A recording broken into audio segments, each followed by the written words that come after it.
11 a.m. Eastern Time, hanging out with us all around the country and the world.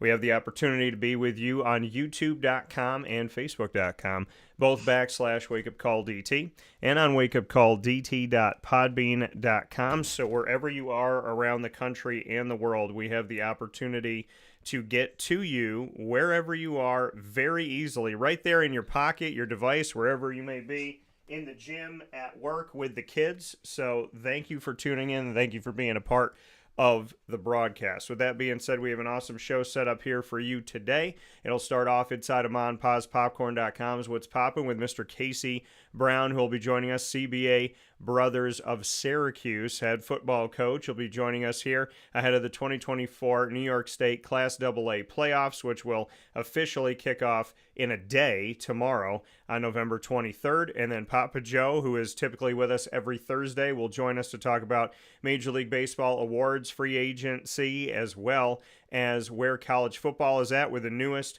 college football playoff rankings of the season. We'll get into our college football recap, see how we did in Week 12, make our Week 13 picks, get into Week 11 recap for the NFL, and make our Week 12 picks in the NFL. So a lot of great stuff coming up here where sports meets life, and I'm happy to be picture in picture as always with Mr. Brown of the CBA Brothers here ahead of that 2024 New York State Class AA playoff opportunity after winning another sectional title, which I was there for on the sidelines in the Dome just a few days ago. Mr. Brown, how are we doing? Morning. I'm doing great. How are you? I'm doing very well. So, Casey, I mean, first and foremost, to take a look at getting where you have been, right? To get to where you are today, to have the opportunity to even play in the States. You and I have talked about the season before, but to reflect on that game a little bit deeper now that you had some time to look at film and let it marinate, what were your biggest takeaways from that sectional championship over CNS? Our guys fought through adversity. Defensively, they kept us in the ball game, kept fighting for their brothers, and just let us get some time to make some adjustments offensively. And, you just got to win by one, right? That's the main point in terms of being able to move on. Yeah, and like you said, I mean, working together, being there for each other. Some of those early mistakes, turnovers, just what you could say to that effect of what you did in practice to try to alleviate some of those things as you step forward. Obviously, things happen, but just what you took away from those moments, because the team had resolve, they responded to it, and they were able to eventually get on the right side of things and stay in that respect. But just what you could say to the turnover side. Just gotta clean them up, right? That's why we practiced Monday through Friday this week. We're gonna make some adjustments. We're just gonna work on the things that we struggled with, and that's how you get better every single day. For you, leadership-wise, I know that that's important to you, for leadership to come from throughout the team. Who have you seen really impress you in what they've done in that leadership, in being vocal or doing something at practice or maybe something in the classroom? Some of those that have stepped out to you that made you feel like, okay, I'm seeing some more evolution of leadership on this team. Where does that come from? It comes from the whole team. There's not just one individual. This is a team activity. There's this, if we want to play an individual sport, golf's fantastic, right? So we got about 60 guys on the roster right now that are working their tails off. We're still in the weight room getting stronger a couple times a week, getting on the field, working together, whether it be the offense, the defense, or the scout groups that are out there. I'm impressed with every single guy that is committing themselves to this program and to a fantastic possibility.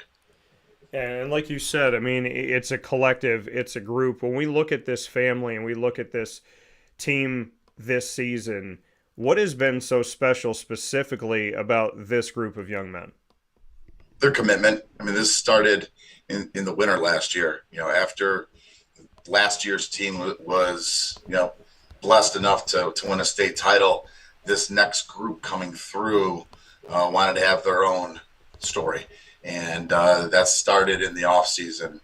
And we have guys that play other sports. They're playing basketball, indoor track, baseball, lacrosse, and skeet. We got guys that are on the skeet team, but they're finding time to be able to spend together in the weight room. They're spending time speed training. They're spending time in the classroom working on the X's and O's. And the more time you're able to spend together, the more you get to know somebody and trust somebody. So this has been a long path. Yeah, like you said, I mean, it's been a long path of working together and having this opportunity to grow together and to evolve together. How have you grown and evolved? I mean, every season is going to create its own challenges. How has Casey Brown evolved this year? This year, I was able to kind of take a step back and trust some other guys to be able to coach some positions, and I got to be a part of a whole. And I was able to go out and we found a fantastic offensive line coach in Jason Randall, and I've been able to kind of now work with, hey, go over work with the quarterbacks, go see the running backs, and be a little piece of of the whole.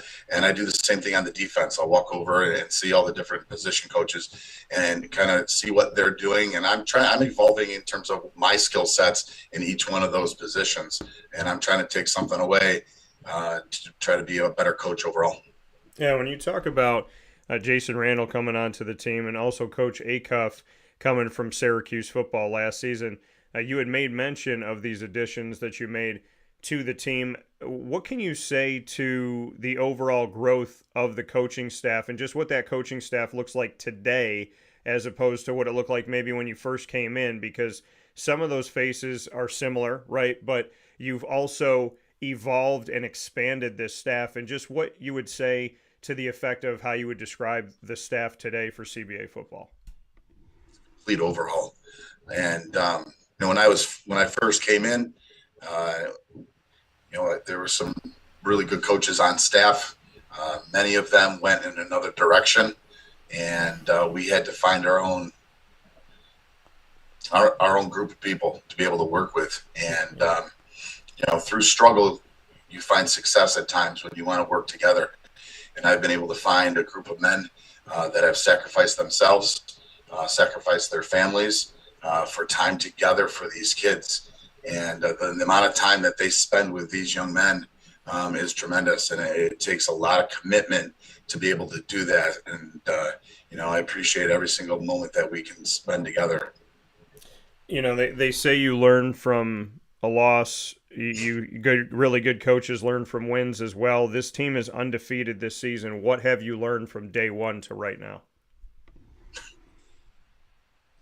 Yeah, I mean, we've won some games, but we're still not perfect. We're still looking to get better every single week. We know we're going to get the other team's best. And now you're in the state playoffs. So this is the best of the best, right? So you got 8 teams that are left in New York State that are playing, that want to continue to play next week.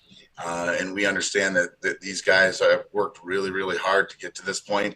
And there are no easy games, no easy contests. There are no easy reps. And you just got to be able to focus on going 1-0 every single day. We talk about Charlie Mike. We're going to continue the mission, whether it's something that's positive or negative. We'll take that moment, get back on course, and work to the mission in front of us. You talked about continue the mission, Charlie Mike. Is there any other moniker or thing that you've used this season that you felt like has really defined the team, helped the team get back to center? Is there something that you've been able to say to each other beyond Charlie Mike that helps you to kind of refocus? We started something last year called the Standard, and it's kind of multiple in terms of what it means. But we establish a standard for everything that we do in the classroom, the weight room.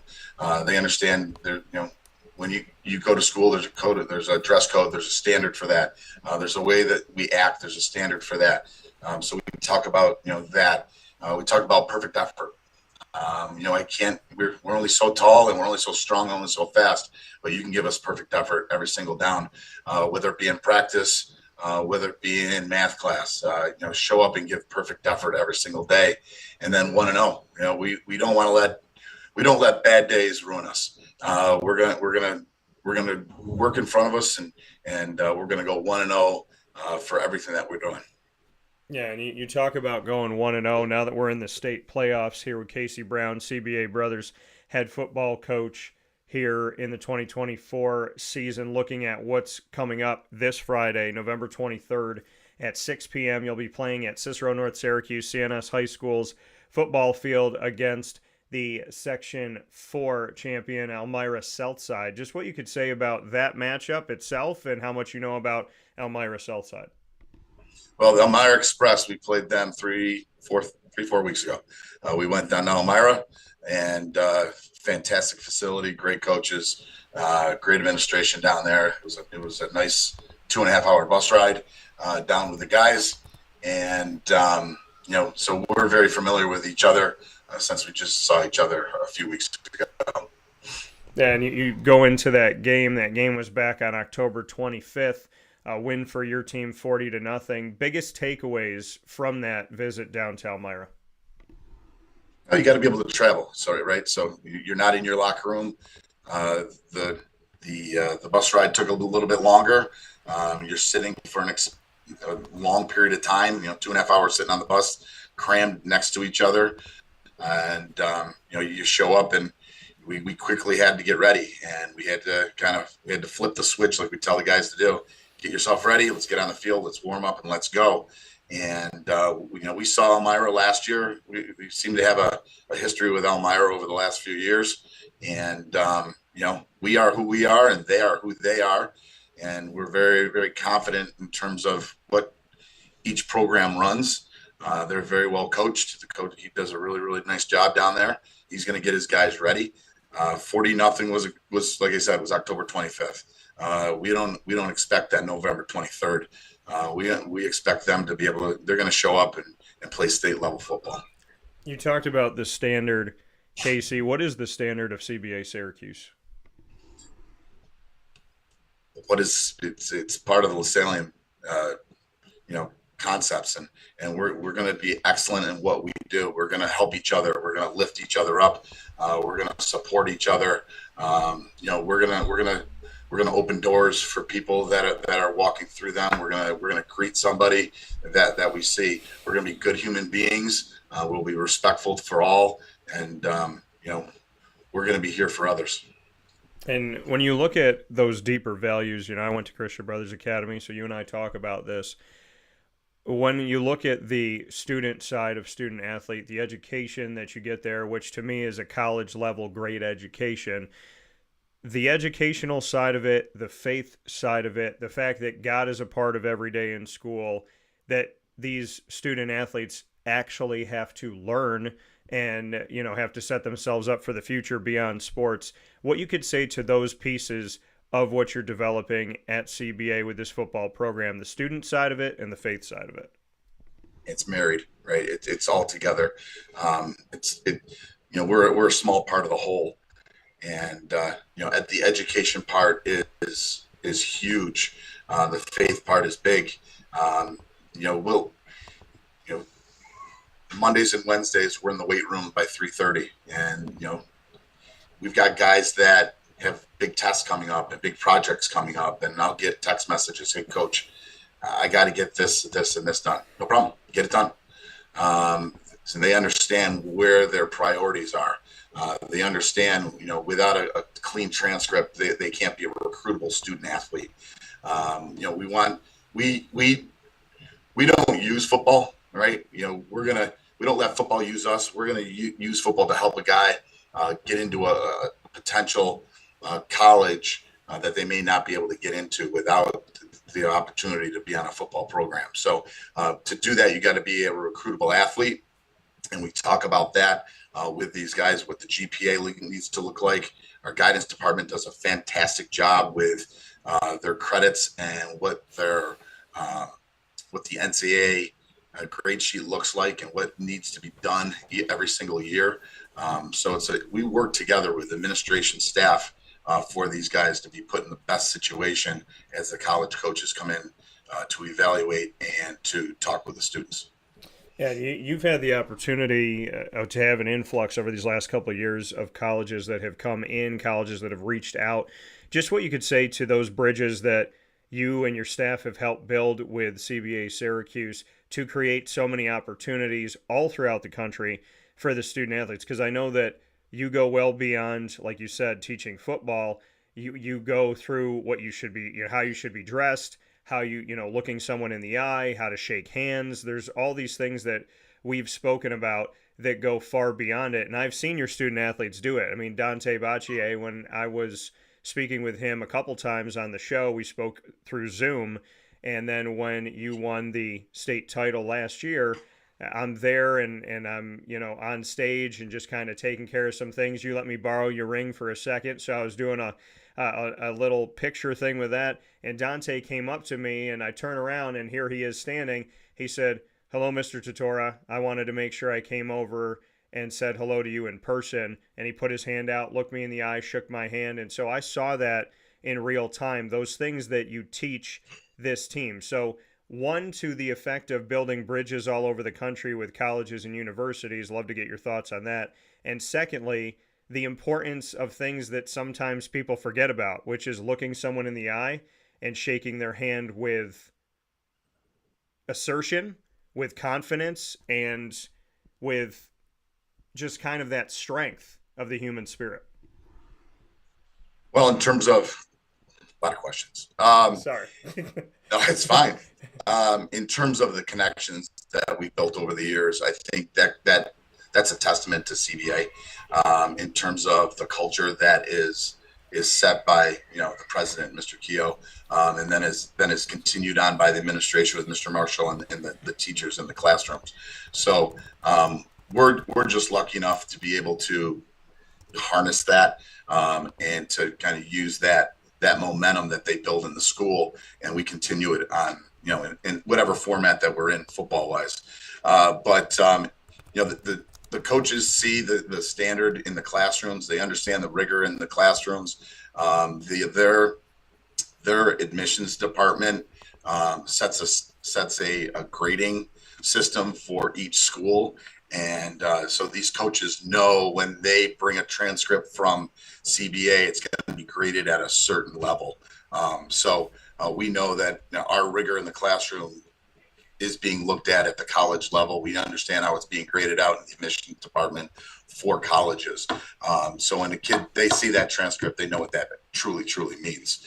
And then they understand what we're doing with our student athletes in our meeting rooms. We're trying to simulate what colleges are doing. We can't do it completely, but we'll sit in meeting rooms and we'll talk with groups. We'll have linebackers or the offensive line. They're meeting as a group. Then we come together as a full offense or defense or special teams.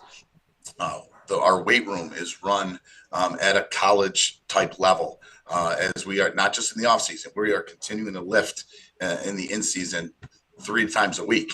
And, we want to be able to just not maintain, but we want to grow strength during the year. And then in the practice field, we had 3 colleges here this week. And just practices run very systematically. There are segments, everything's timed out. We're moving, and there's very limited breaks that these guys have. And it's just, we're moving at a pace. We don't waste time, we work time. And the colleges see that. We're getting feedback from the colleges about the culture. We're getting feedback because they see that. They see the culture that they're observing. They understand the organization. They're seeing these type of things, and they want to bring that back to their campuses, right? They want to see guys that have been a part of a winning program, number one, but a positive culture and a program that's doing it the right way. And I appreciate their feedback. I talk to them. I talk to college coaches all the time, and we'll pick each other's brain. And I'll go to a practice and I'll see something, and we'll add it into our system. So it's an ever-growing way of trying to improve. We don't just let it go. We want to try to improve on things as we go. We added a speed system this year to our workout in the off season. I want to continue that in the off season and then add it into the season next year. We started with it and it kind of fizzled away. I want to get that back into there, and I want to find a way to insert our speed program into our practice schedule so we don't miss out on that. Now, in terms of how the kids are acting, first and foremost, the families are great families, and they set their own expectations for their children.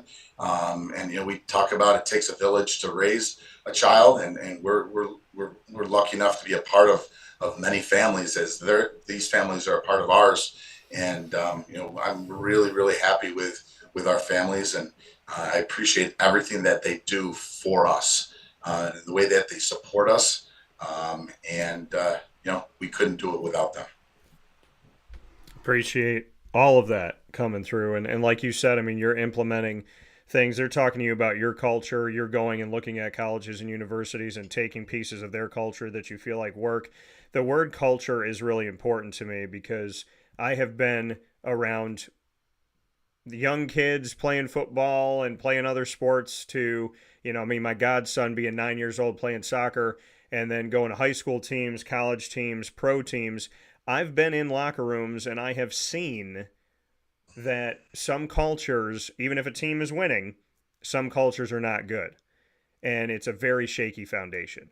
I've been in locker rooms where teams are losing, but I can see the faith. I can see the connection. I can see the family. I can see the culture growing.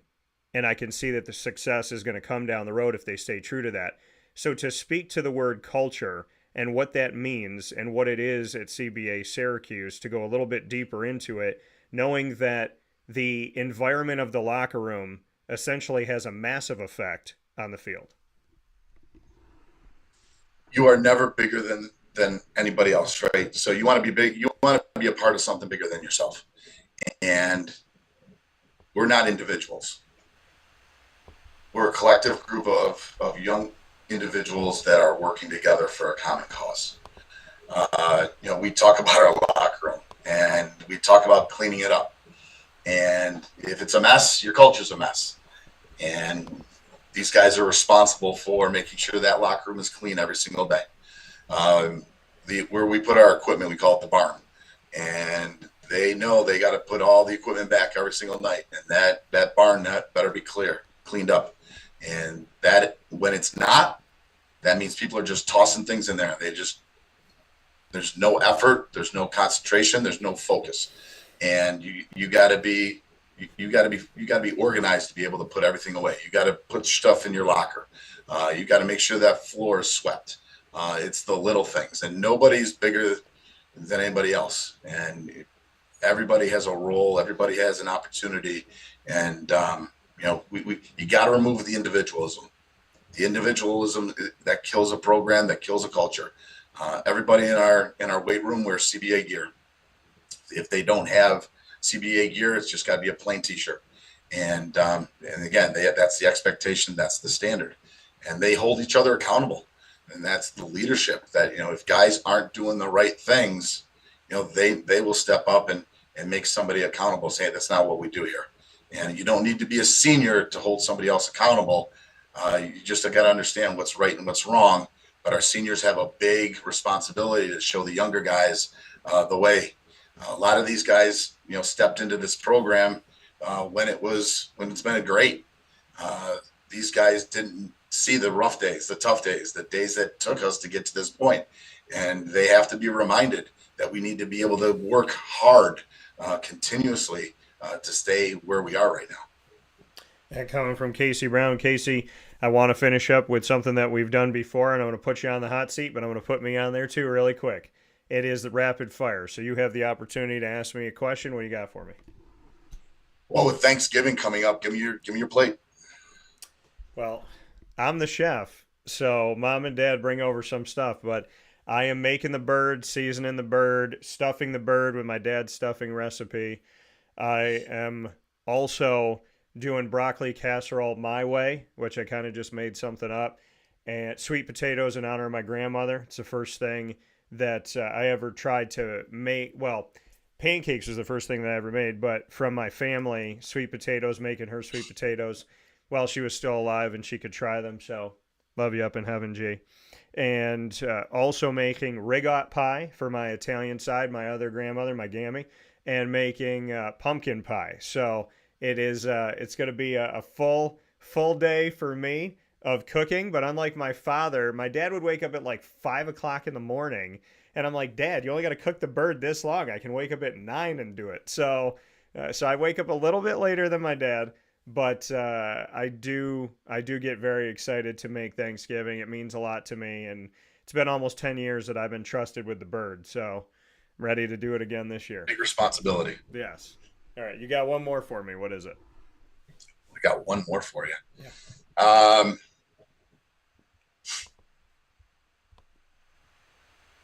So you talked about Spider-Man being your favorite hero in terms of that, and you would be able to, and you shared the fact that you were in one of the Superman movies when it was filming in Rochester. Am I correct on that? Yeah, Spider-Man in Rochester. Yeah.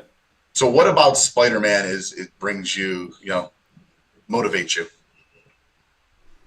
I think the fact of trying to bring it all together, right? His work life is a part of him no matter where he goes. He's trying to protect the ones he loves. He's trying to live a life where he can be himself, but he also is living this life where he's responsible for the world. And I think the biggest thing that I've ever learned for Spider-Man is with great power comes great responsibility. And the more that the power that God grants you and gives you, there's an expectation that you are going to not just have it and enjoy it and think of it as a big gift and run around and show it to everybody, but that you have the responsibility that comes with that. And I feel a responsibility with the microphone every time I turn it on. I feel a responsibility when I am alone. I feel a responsibility when I am traveling, when I'm in public, when I'm in my community, when I'm in someone else's community, to handle myself in a way that exemplifies what God put in me. So I think Spider-Man, what I realized when I was writing my script, and I'm working on something right now actually, but when I was writing a script years ago for what I wanted Spider-Man 3 to be with Tobey Maguire, I wrote 88 pages of it. And when I started, Jay Hamrin, God bless him in heaven too, and I miss you, buddy, my teacher, my mentor, my friend, just a wonderful leader, he said to me, he goes, I want you to go home and I want you to tell me who Spider-Man is. And I was like, it's Peter. He goes, no. Go home and tell me who he is. What you wrote, read what you wrote, tell me who he is. And I came in the next day at 10 o'clock in the morning, and he didn't really say it right off the bat. And I was like, did he forget that he said this to me? And he looked at me and he goes, okay. He walked around the room and then he put his hands on the desk. He goes, okay, who is he? And I said, the craziest thing happened when I was thinking about it. I said, I wrote Spider-Man as Peter Parker. He is who I grew up reading in the comics. I feel like I've stayed true to him. He goes, okay. And I said, he's also me. And he goes, bingo. And I said, I have no idea how I wrote me and Peter and merged them together and put my life story in his life story and stayed true to him, but also was challenging myself and talking about myself. So I think with great power comes great responsibility. That is very much with me every single day. And, just understanding that no matter how much you do, the world may still not like you. Think about it. Spider-Man saves people's lives every day, but he doesn't save enough. And some people still hate him and they think that he could be better and they want to see him be different. So I think it's just the reality of knowing no matter how much good you put into the world, you may get misjudged, misunderstood, misrepresented, disrespected, hated. So there's that side of it too, that doing the right thing sometimes doesn't give you the accolade. And I learned that from Spider-Man, that you don't do it for the accolades, you don't do it for the power, you don't do it for the prestige, you don't do it for the money, you don't do it for the notoriety. You do it because it's the right thing to do. And yeah, so that's kind of always stuck with me. Love that. So that coming from Casey Brown, I'm not going to put you on the hot seat, Casey. I'm going to be good to you today. But with that being said, Casey's getting ready. CBA brothers and the entire squad, to all of the coaches and all of the student athletes, and to the families and the alumni, as well as the leadership at Christian Brothers Academy and the teachers and the faculty and staff. Thank you for all the work that you're doing. I'm proud to see the representation there. And CBA Brothers will get everything started here in the 2024 New York State Class AA playoffs this Friday. We look forward to seeing you out at Saturday. Saturday, pardon me.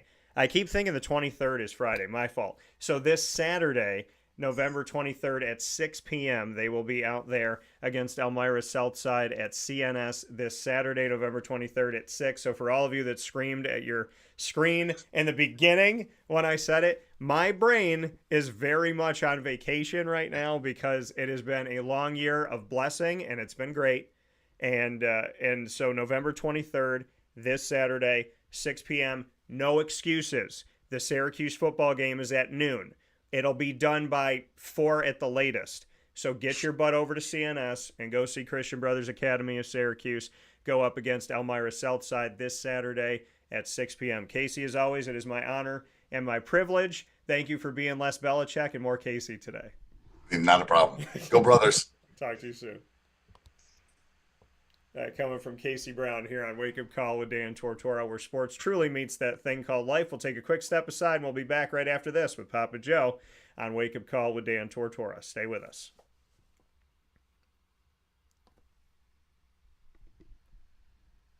Here's a message from Renee from Bryan's Landing, located on 6523 East Seneca Turnpike in Jamesville, New York. Open Tuesdays and Wednesdays for dinner, Thursday through Saturday for lunch and dinner, and Sundays for brunch. It's a lot like the way that my mom and dad ran their restaurant. We have put in place a lot of people that are family to us, very similar to how my dad hired people that were family to him. And then the tradition I'm carrying on is a lot of the items that are on our menu are my dad's. And he taught our chefs how to recreate his dishes. So I think that Tommy McNerney, who our executive chef is, to him it is an art.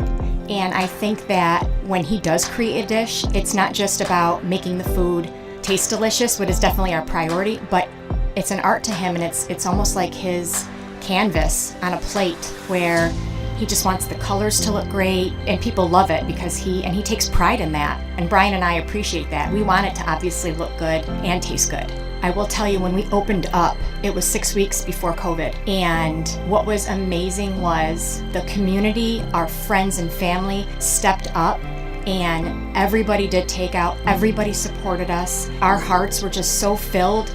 So to Bryan and I, obviously our friends come all the time, and we just have repeat customers in Jamesville, and I think people going to our previous restaurant in Green Lakes are making the trip to come to Bryan's Landing to support us. And I mean, I think we have great food and a great atmosphere. So it's very, very important to us. Head to Bryan's Landing, located on 6523 East Seneca Turnpike in Jamesville, New York, where memories have become recipes that are now meals to share with you. Tuesdays and Wednesdays for dinner, Thursday through Saturday for lunch and dinner, and on Sundays for brunch. And be sure to come out for live music Friday, Saturday, and Sunday.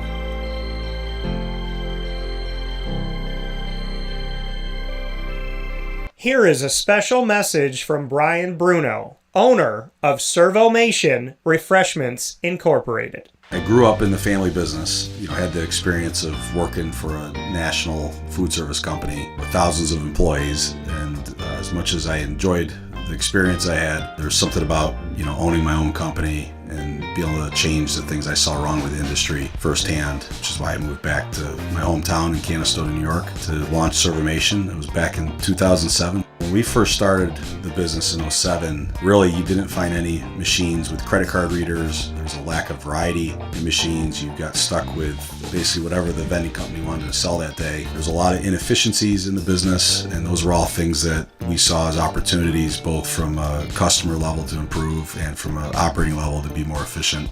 We've really been at the forefront of introducing retail technology into our space. We were doing self-checkout back in 2009 before it really became a national phenomenon. The whole point of it isn't to just improve the customer experience. It's to make it feel more like a retail environment where people don't have to be afraid of what they're buying behind glass. They don't have to be afraid of not being able to see the ingredients of the packages. It was an easy transaction from that standpoint.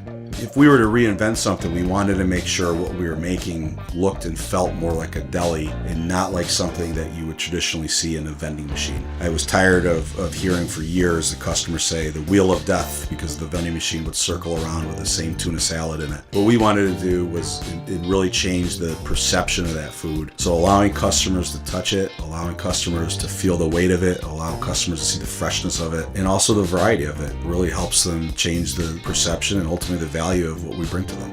The point of differentiation you have to make is either in value or the quality. And I think on both of those fronts, Servamation has really, in large part, changed that value system for employees. So they no longer have to worry about bringing their food from home or having to leave their desk during the day and rush out to get back in time for their break to end. We're bringing something that they can count on in their break room every day, and they know it's going to be there, they know it's going to be fresh, and they don't have to worry about it being sold out or something that they don't enjoy. We've also heavily invested in flavored water machines, so you can get a glass of water with a fresh piece of fruit in it, along with bean to cup coffee machines. So there's not a day that goes by we're not surprised when we get customers that call us and say, we didn't know you could do all this. We're really lucky to have a strong group of dedicated employees. Most of our employees have been with us since inception. They're family to us, and people like doing business with people they like and trust. And I think the same thing goes for employees. In a day and an age where there's a lot of corporations that just look at an employee as a number and don't get to know them, that's just not the way I was raised or how I like to do business. So we're a little old-fashioned. We like getting close to our employees. We like knowing how we can help them. We like knowing how we can improve their lives, adjust their schedules, whatever it may be to help improve their quality of life. And we think in the end that makes for a happier employee. We're fortunate enough to have really grown over the last several years, and from Pennsylvania to Massachusetts to Connecticut, we really do have a strong connection, even though we're not in the rooms every day with these employees. There's not one single employee that we feel like we don't know, and certainly we know they can call us at any time, and they're definitely treated as family to us. I wake up every single day really excited to surprise our customers in a good way. The one thing I can tell you is I think that every one of our employees and every one of our customers will continue to be at the forefront of every decision we make. Find out how Servomation can help you and your business by going to servomation.com.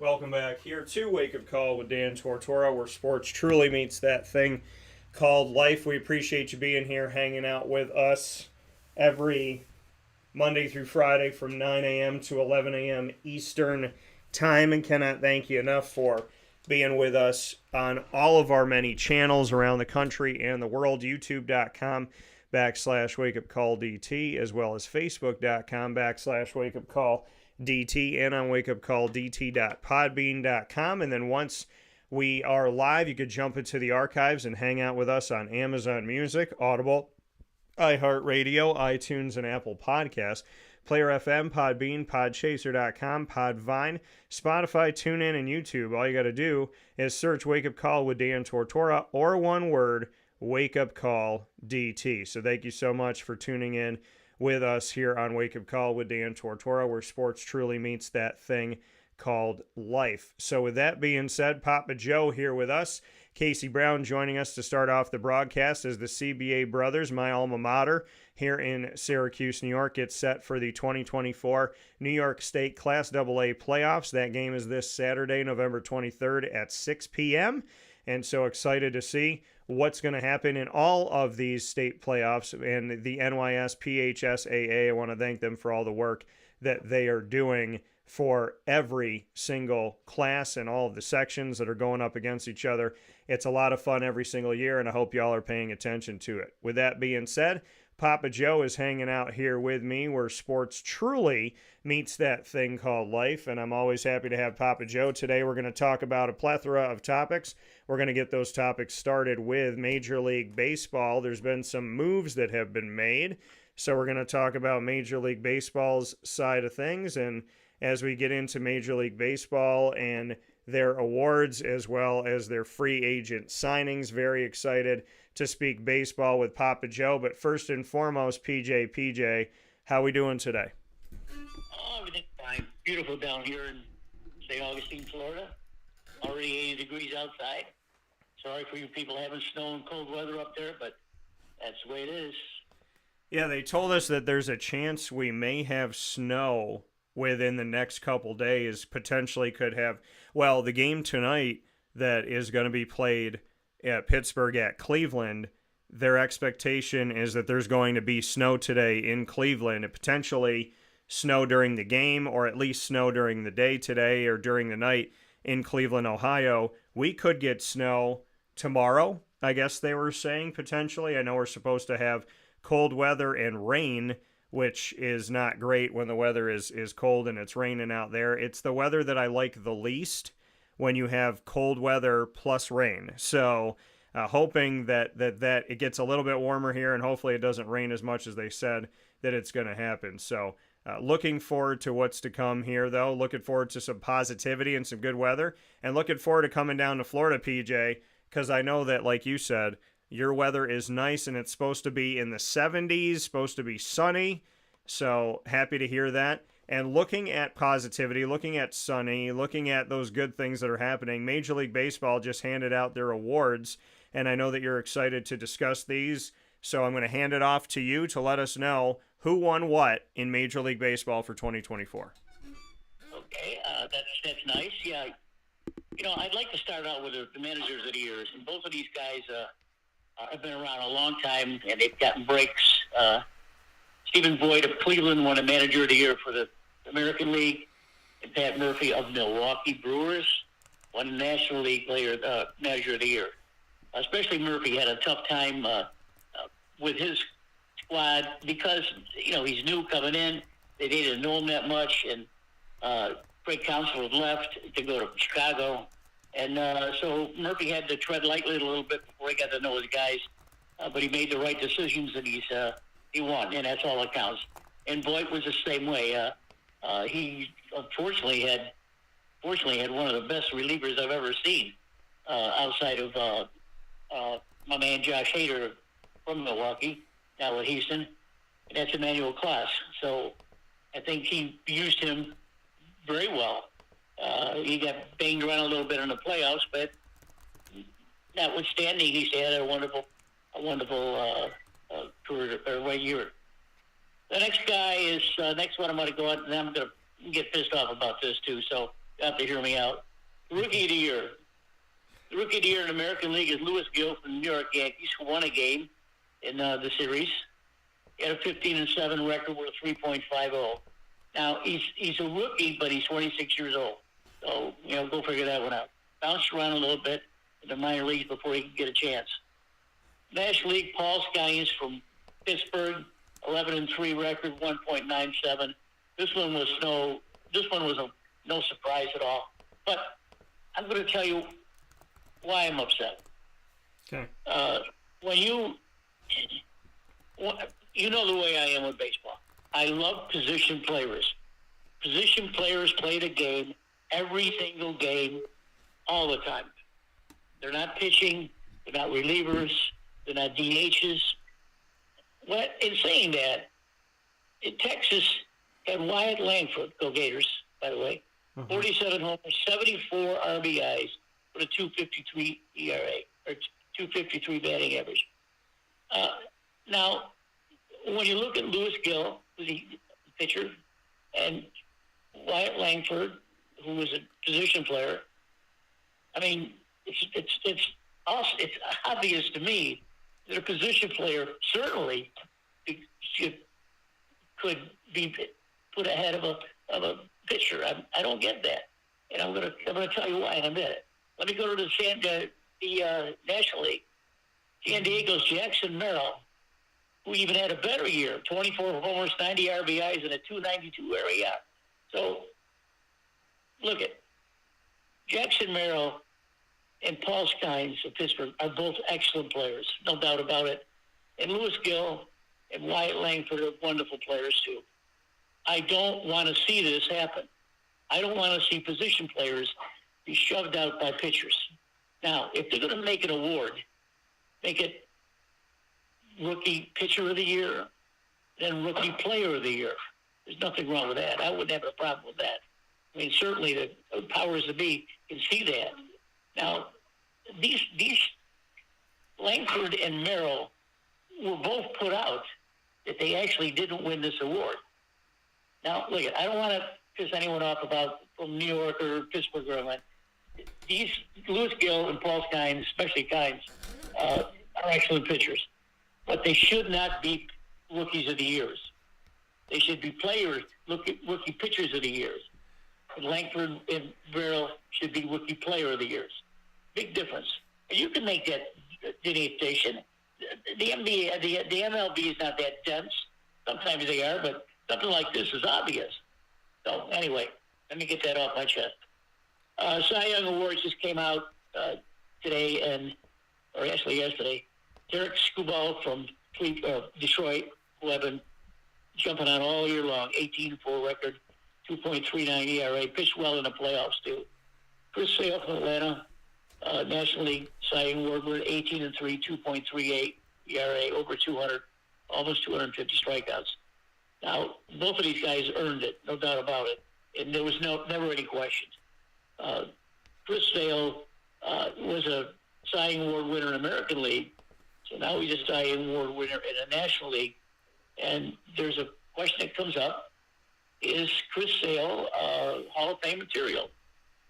Possibly yes, possibly no. He had a rough outing there in Boston for a while, for a couple of years, but he bounced back over here in Atlanta and shows he's a nasty left-handed pitcher that strikes out a lot of guys. Can't ask for better than that. And the only award left, Daniel, is the MVP of the leagues.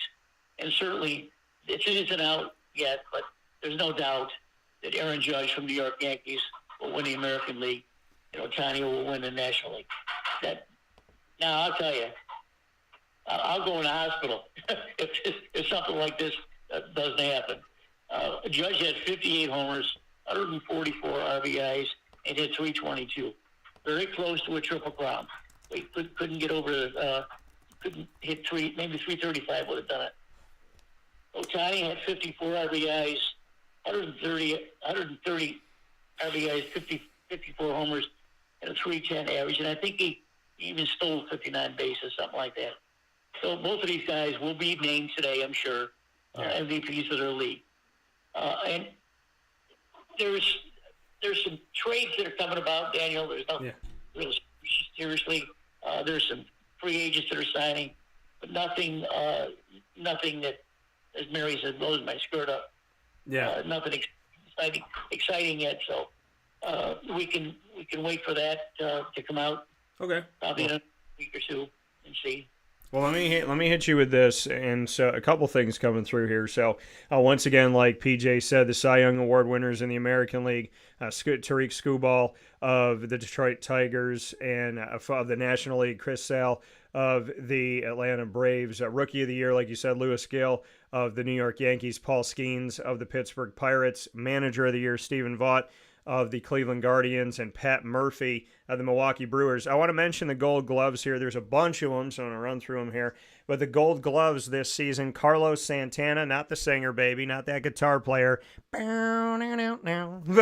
Carlos Santana, he wins Minnesota Twins. In the American League, the Gold Gloves are Carlos Santana of the Minnesota Twins, Seth Lugo of the Kansas City Royals, Alex Bregman of the Houston Astros, Andres Jimenez of the Cleveland Guardians, Dylan Moore of the Seattle Mariners, Dalton Varsho, who used to be a Diamondback of the Toronto Blue Jays, Cal Raleigh of the Seattle Mariners, Stephen Kwan of the Cleveland Guardians. Cleveland Guardians getting a lot of stuff here.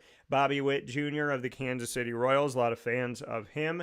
And Wilyer Abreu of the Boston Red Sox, Chris Sale of the Atlanta Braves, so he gets another award. Christian Walker, and so the American League ended with Abreu, and then the National League Gold Gloves are Chris Sale of the Atlanta Braves, Christian Walker of the Arizona Diamondbacks, go D-backs, Matt Chapman of the San Francisco Giants, Ian Happ of the Chicago Cubs, Bryce Terang of the Milwaukee Brewers, Brenton Doyle of the Colorado Rockies, Jared Triolo of the Pittsburgh Pirates, Patrick Bailey of the San Francisco Giants, Sal Frelick of the Milwaukee Brewers, and Ezekiel Tovar of the Colorado Rockies. Silver Sluggers in the American League for 2024. Salvador Perez of the Kansas City Royals, Jose Altuve of the Houston Astros, Jose Ramirez of the Cleveland Guardians, Aaron Judge of the New York Yankees, Vladimir Guerrero Jr. of the Toronto Blue Jays, Anthony Santander of the Baltimore Orioles, Juan Soto of the New York Yankees, Brent Rooker of the Oakland Athletics, Bobby Witt Jr. got another award here of the Kansas City Royals, Josh Smith of the Texas Rangers. Silver Sluggers in the National League, Bryce Harper of the Philadelphia Phillies, Manny Machado of the San Diego Padres, Jurickson Profar of the San Diego Padres, Francisco Lindor of the New York Mets, Ketel Marte of the Arizona Diamondbacks, go D-backs, Mookie Betts of the Los Angeles Dodgers, Teoscar Hernandez of the Los Angeles Dodgers, Shohei Ohtani of the Los Angeles Dodgers, William Contreras of the Milwaukee Brewers, Jackson Merrill of the San Diego Padres are your Silver Sluggers on the season. And, of course, we know who won ALCS MVP and NLCS MVP and World Series MVP and all that other good stuff. The Hank Aaron Award in the AL went to Aaron Judge of the Yankees and to Shohei Ohtani in the National League of the Dodgers. The Roberto Clemente Award went to Salvador Perez of the Kansas City Royals in the American League. The Relief Man Award in the American League went to Emmanuel Clace, I think, of the Cleveland Guardians. And National League went to Ryan Helsley of the St. Louis Cardinals. So those are your other awards. Like Papa Joe said, for Major League Baseball in 2024, I would imagine that, especially with them both making it, I know it's supposed to be regular season, but, these awards come out after the fact, so you wonder if the playoffs affect anybody's voting. But in the American League, you would imagine the MVP is going to be Aaron Judge of the Yankees, and in the National League, Shohei Ohtani of the Dodgers. PJ, are you happy that they're on other sides now, that Shohei is in the National League and Aaron is in the American League, so they can both win MVP and not fight for it every year? That's okay. I don't have a problem with that. The only problem I have is how they designate the winners. I have a clear case here against position players over pitchers for Rookie of the Year. And there's no reason why they can't split that up because Wyatt Lanford and Jackson Merrill certainly deserved it. Now, that's not going to happen probably because no one will listen to me, but maybe someone will bring it to their attention and maybe it'll change in the years to come or maybe when I'm pushing up daisies. But, thanks for all that information. That's a lot of good stuff. Yeah. It is what it is, I guess, but there'll be no surprise today when Judge and Ohtani will get the MVP. And, of course, both of these guys now really are Hall of Fame material. Judge certainly, and Ohtani no doubt now because he's MVP in both leagues. And he's a generational talent. I hope we get to see him to pitch next year. I don't know if that'll happen, but I'd love to see it. I want to see it, but I don't think they'll use him as much as they did this past year. Even though DHing is not really that difficult, you got to be aware of the game and you got to look at pitchers. You got to do your own research. But when you pitch and hit, it's a different story. Yeah, so we'll see what they're going to do with Shohei Ohtani this upcoming season, but we know, like you said, he's a generational talent. He's a one-of-one. Who has pitched and hit like him? Nobody, not even Babe Ruth. So, Shohei Ohtani living in a league of his own in all stretches of the imagination, and a fantastic player that didn't pitch this season and still more than likely is going to win MVP, and just got into his first ever playoffs and was never in the playoffs with the Angels, which is insane to think that him and Mike Trout were on the same team. They never went to the postseason together ever in Shohei's history, which was only with the Angels before this year. And Mike Trout had only been to the postseason one time in, I believe, 13 seasons, which is crazy to think of. But the Angels, hopefully they'll figure things out and get right with themselves and go forward in some positive way. You had two of the best players. Some people consider them the two best players in baseball of all 30 franchises combined. and they never went to the postseason together as teammates, Mike Trout and Shohei Ohtani. Then Shohei stays in LA but just switches jerseys from Angel to Dodger, and here he is going to not only the playoffs but going to the World Series and winning a ring with the Dodgers in his first season in the postseason. So congratulations to Shohei Ohtani, and he didn't even have to pitch. Freddie Freeman and the gang, there's a lot of talent there with the Dodgers. A lot of money spent with the Dodgers, too. So when people are like, oh, the Yankees bought championships. Well, the Dodgers bought a heck of a lot of players to get to where they are today. So not saying that that's what does it, but it certainly helps you to have a big bank account, which the Dodgers have, the Padres have, the Yankees have, some teams have out there. The Mets might be spending some money, wheeling and dealing. We did some polls here over the last couple weeks on X at CallDT. Make sure you follow me there and vote in our polls throughout the year. And I had asked you where you thought Juan Soto and Pete Alonso were going to end up, and the majority of you thought that they're both going to be Mets. So we shall see what's going to happen there. PJ and I are going to take a quick, fast break here on Wake Up Call with Dan Tortora. When we come back in hour number 2, we will tackle the sport of football. And PJ and I are going to start off by speaking on the 3rd edition, which is up on your screen right now, of the college football playoff rankings of the 2024-25 season. Spoiler alert, 4 out of the top 5 are in the Big Ten. Who's surprised? Not me. So Texas is still up there. We got some other teams up there as well. Notre Dame moved up. I don't know why. And then we look at Alabama moving up. Miami is still above SMU, even though Miami is 2 steps below SMU in the actual ACC and what's happening in real football. Ole Miss is a dangerous team.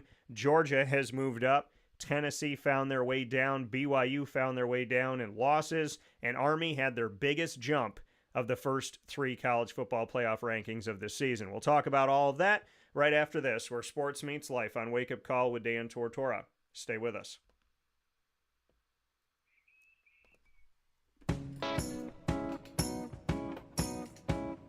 In these unique times, there are those in our community that give us a sense of normalcy and positivity. Pizza Man on 50 Oswego Street in Baldwinsville has been here for you for over 35 years and is here now. Call 315-638-1234 or order online at pizzamanbville.com to bring those familiar tastes into your home. And remember to come see our monthly on-site broadcasts centered around the community and our Baldwinsville Bees. Pizza Man in Baldwinsville. Any way you slice it, they are always here for you.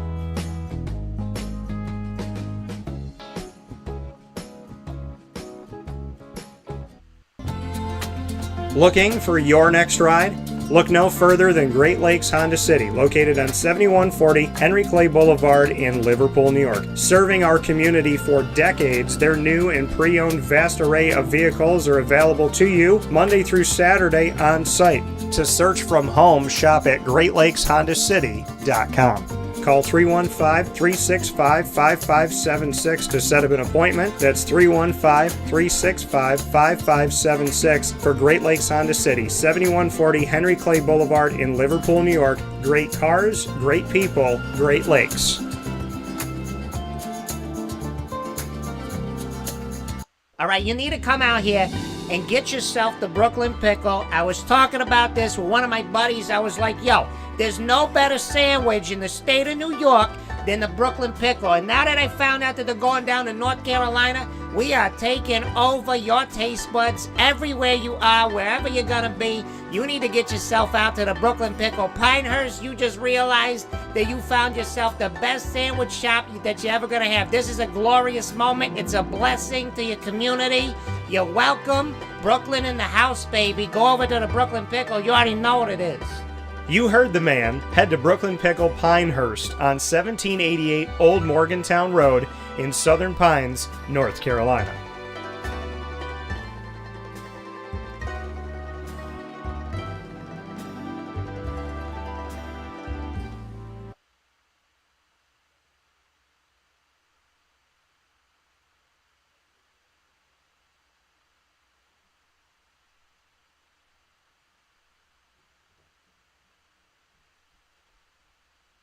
Welcome back here to Wake Up Call with Dan Tortora, where sports truly meets that thing called life. We appreciate you being here every Monday through Friday from 9 a.m. to 11 a.m. Eastern Time. And PJ and I are here to talk with you about college football and the NFL for the rest of today's broadcast. If you have other questions, thoughts, make sure you send them over to us. Happy to assist in any way we can in having the conversation that we're having this morning. I'm going to put the rankings right up on the screen here, and I'm going to be able to play with this stuff a little bit. PJ, this is how the rankings go. I'm sure you got them up on your computer as well. I'm just going to let everybody know, especially for those of you on internet streaming radio on our Podbean channel worldwide on wakeupcalldt.podbean.com. Make sure you go there, click subscribe, click follow, and hang out with me there. So appreciate you all very, very much for your connection to us wherever you are. So this is 1 through 25 college football playoff. It's the third ranking of the 2024-25 season. Oregon is number 1. I'm going to go all the way to 25. Oregon, Ohio State, Texas, Penn State, Indiana, top 5. Notre Dame, Alabama, Miami, Ole Miss, Georgia, 6 through 10. 11 through 15 are as follows: Tennessee, Boise State, SMU, still disrespected, BYU, and Texas A&M, who's been rising up. 16, Colorado, Clemson, South Carolina, who's come up here, Army, and their highest they've been all the rankings that they've had, the 3 rankings, they were 25, 24, now they're number 19. Number 20, Tulane. So you got back-to-back teams there representing the American Athletic Conference. You got 2 teams that are going to play for the American Athletic Championship game. They're the first championship game to be decided this season, to know with a couple weeks to go who's going to be playing in it. Army and Tulane are 19 and 20 in the college football playoff rankings, the third rankings of the season. Then we have Arizona State, we have Iowa State, followed by Missouri, who's been all over the place this season, UNLV, and the Fighting Illini, whose everything looks like Syracuse. They're orange and blue. Their helmets look the same, except for they have an I and not an S. So Illinois rounds out the top 25. PJ, what are your thoughts when you see the new college football playoff rankings that were released on November 19th? Well, it's going to be the same conversation every week until they do something different again. It's the Big Ten, the SEC. I mean, what can you say? I mean, you got the Big Ten. The only thing I can say is that Indiana, as much as they've done a great job, and Coach Signetti, I read a little something about him this morning. Really a good guy, came up through the ranks. He was in his early 60s. He's finally getting accolades for what he does, which is coach real well. And when he came from James Madison, who he did a good job for them, too, before he got to Indiana, 13 of his players came with him. So, you know, he's a player's coach. I just don't think they're strong enough. I don't think they're big enough, and I don't think they're fast enough. So I don't think that Indy can even stay with Ohio State for their championship game. I don't know that for sure, but you know, I just know that I know what I see, and I know that they play fast because he's a disciple of Nick Saban's also, and Nick Saban started that fast stuff a long time ago. So you know, the rankings are okay, and the way they've set up the graphs here is the way we see it is that BYU plays Ohio State 12 versus 5. Then Alabama and Notre Dame play. Alabama is 9, Notre Dame's 8. Georgia's ranked 11, Penn State 6. They're going to play. And then Ole Miss is 10, and Indy is 7, and they'll play. And of course, the winners they meet: Boise State, Oregon, Miami, Texas, and so on. So I think the matchups, if nothing changes, I think the matchups are okay. They're pretty fair.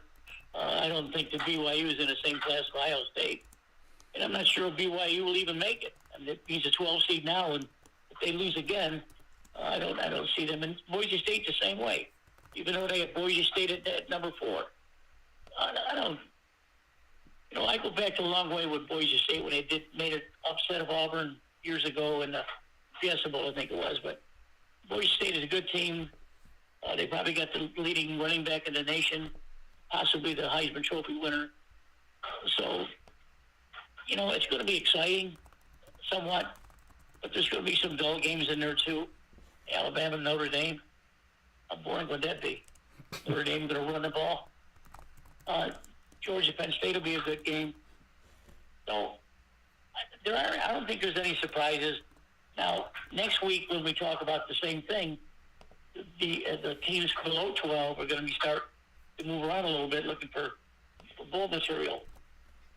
And I don't know if any of the ones in front are going to be jostled out.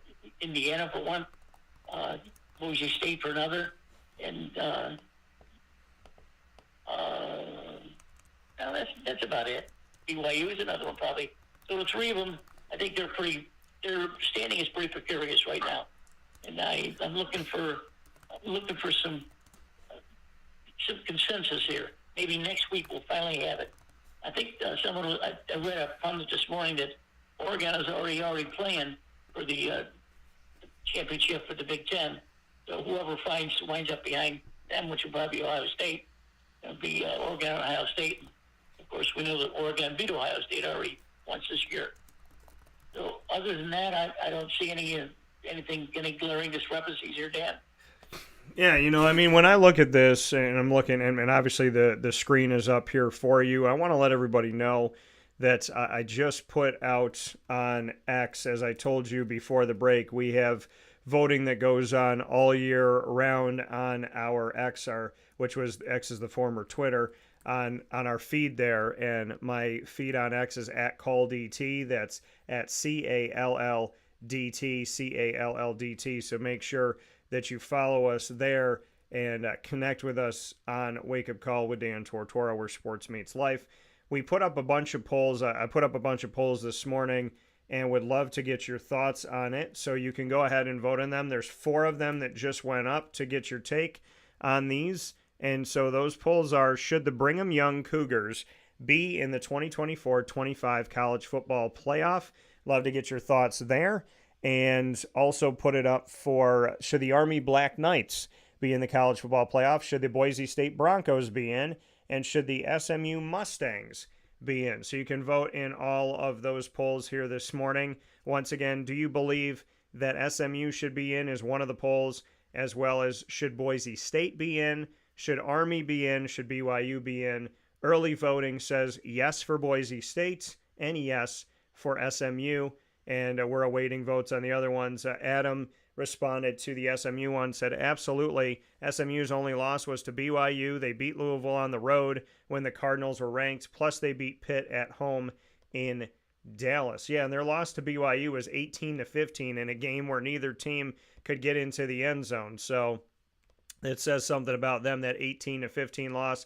When people want to tell me, well, Ohio State only lost by 1 point to Oregon, so that's why they're good, Dan. And I'm like, well, they're good because they lost? Well, in that case, SMU only lost by 3 to BYU, and BYU was undefeated for a long time. So let's have that conversation. Now, this is how I see it, and I can write on my screen here, so I'm going to do exactly that. Oregon and Texas, to me, are the best teams in college football FBS right now. That's how I feel. Okay, so Oregon and Texas, to me, that's 1 and 2. Ohio State is not 2. Ohio State, at best, put them down the line somewhere. Now, Ohio State beat Penn State, and Penn State gets to be in the top 4. Penn State has 1 win over a ranked team. Ohio State has 1 win over a ranked team. Syracuse has more wins over ranked teams this season than Penn State and Ohio State. Penn State and Ohio State are 2 and 4, and Syracuse is not in the top 25. So I just want to let, this is where I talk about when people say, oh man, you're so hard on the Big Ten, you're so hard on Notre Dame, you're so hard on this. I would say this about anybody. Have I not said it about Miami? I said Miami hasn't played anybody. Miami has not challenged themselves this season. When I look at their actual schedule, and I understand you make it in advance, but when you look at the schedule, you can't fault a team for the schedule they made in advance, but you don't promote a team when they win that schedule and those teams aren't that good. Miami, to me, I said they could be a pretender. I said it last week. I said it when they went up against Georgia Tech. I said, don't be surprised if Georgia Tech wins this game. I'm not sold on Miami. I've said that repeatedly. I don't know why Miami is number 8. I don't know why Ohio State is number 2, but they're always in the top 3. And that's the thing about it. It doesn't matter who their quarterback is. It doesn't matter who their coach is. It doesn't matter what season it is. Ohio State starts the season in the top 5, and they end the season in the top 5, because if you beat a bunch of unranked teams, plus Michigan and or Penn State, they're going to get in. That's all they have to do every year. Think about the Big Ten. They play 9 conference games. Most conferences play 8, so that they play 4 out of conference. The Big Ten knows that their conference gets respected, so they play more conference games than non-conference games, and they play a bunch of unranked teams. Ohio State beating Penn State, great. Once again, best win in conference, which is what it is every year. Copy and paste. Ohio State's best wins every year, year over year, is against teams within their conference, not against teams outside of their conference, because they don't really challenge themselves. Penn State doesn't really challenge itself. Michigan this year challenged itself, played Texas. What happened? They got spanked. Michigan's got a terrible record this year. They're 5-5. But it took 3 losses to take them out of the top 25. They would not take them out. Clemson loses to Georgia on a neutral field game at the beginning of the season, and they fell 14 spots.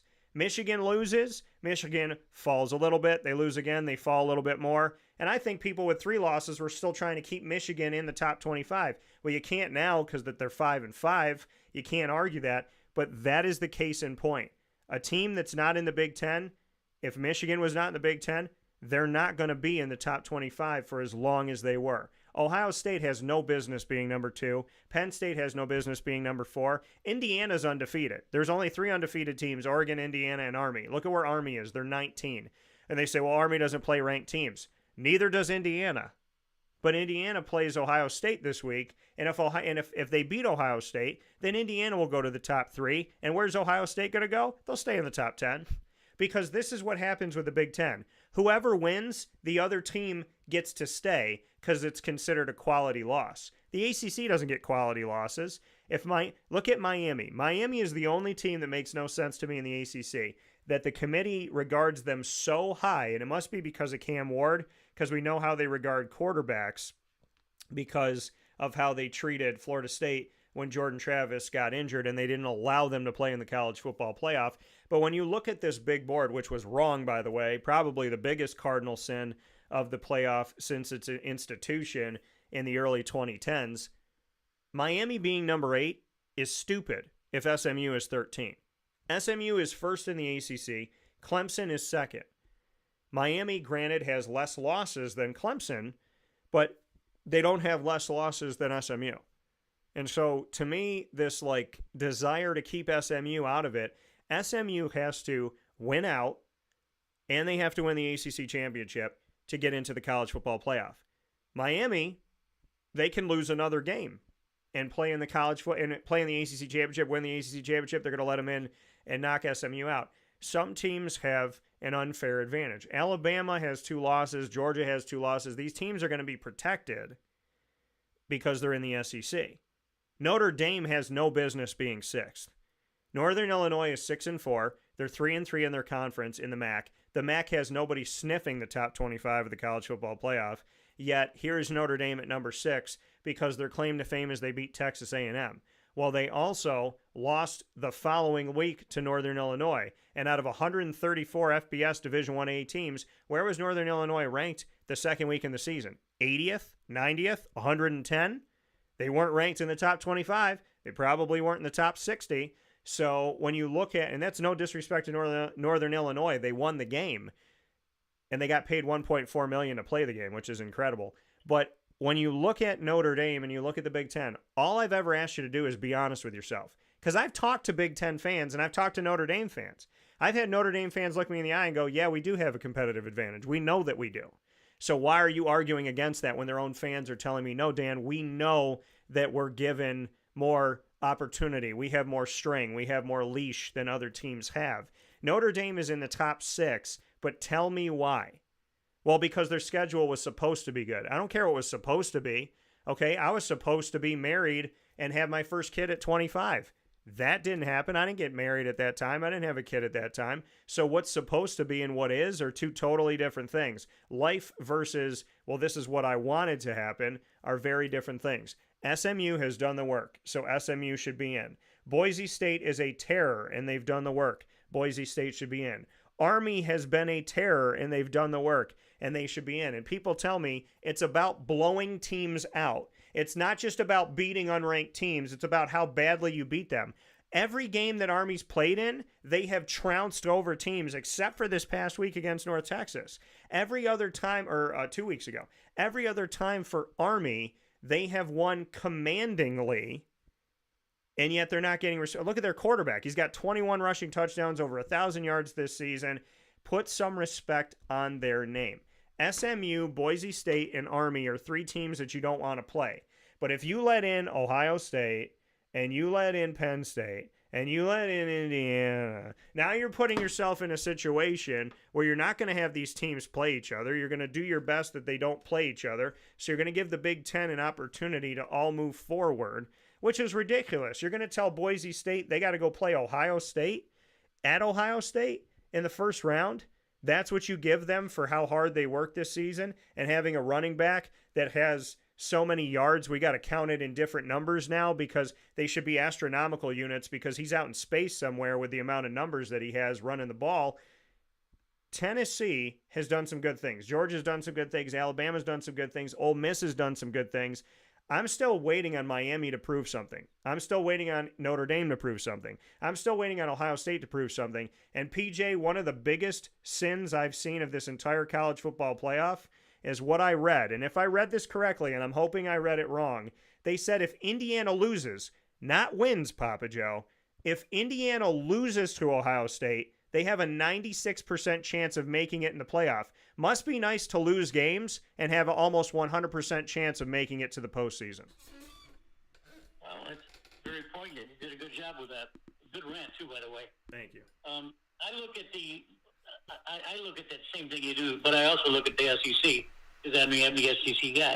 In the top 10, we have 5 teams, and all 5 are legitimate teams. The toughest thing for the college football committee to do is to keep some of these teams out that deserve to be in. How can you think about Boise State or BYU when you have the rest of the SEC that's playing so well?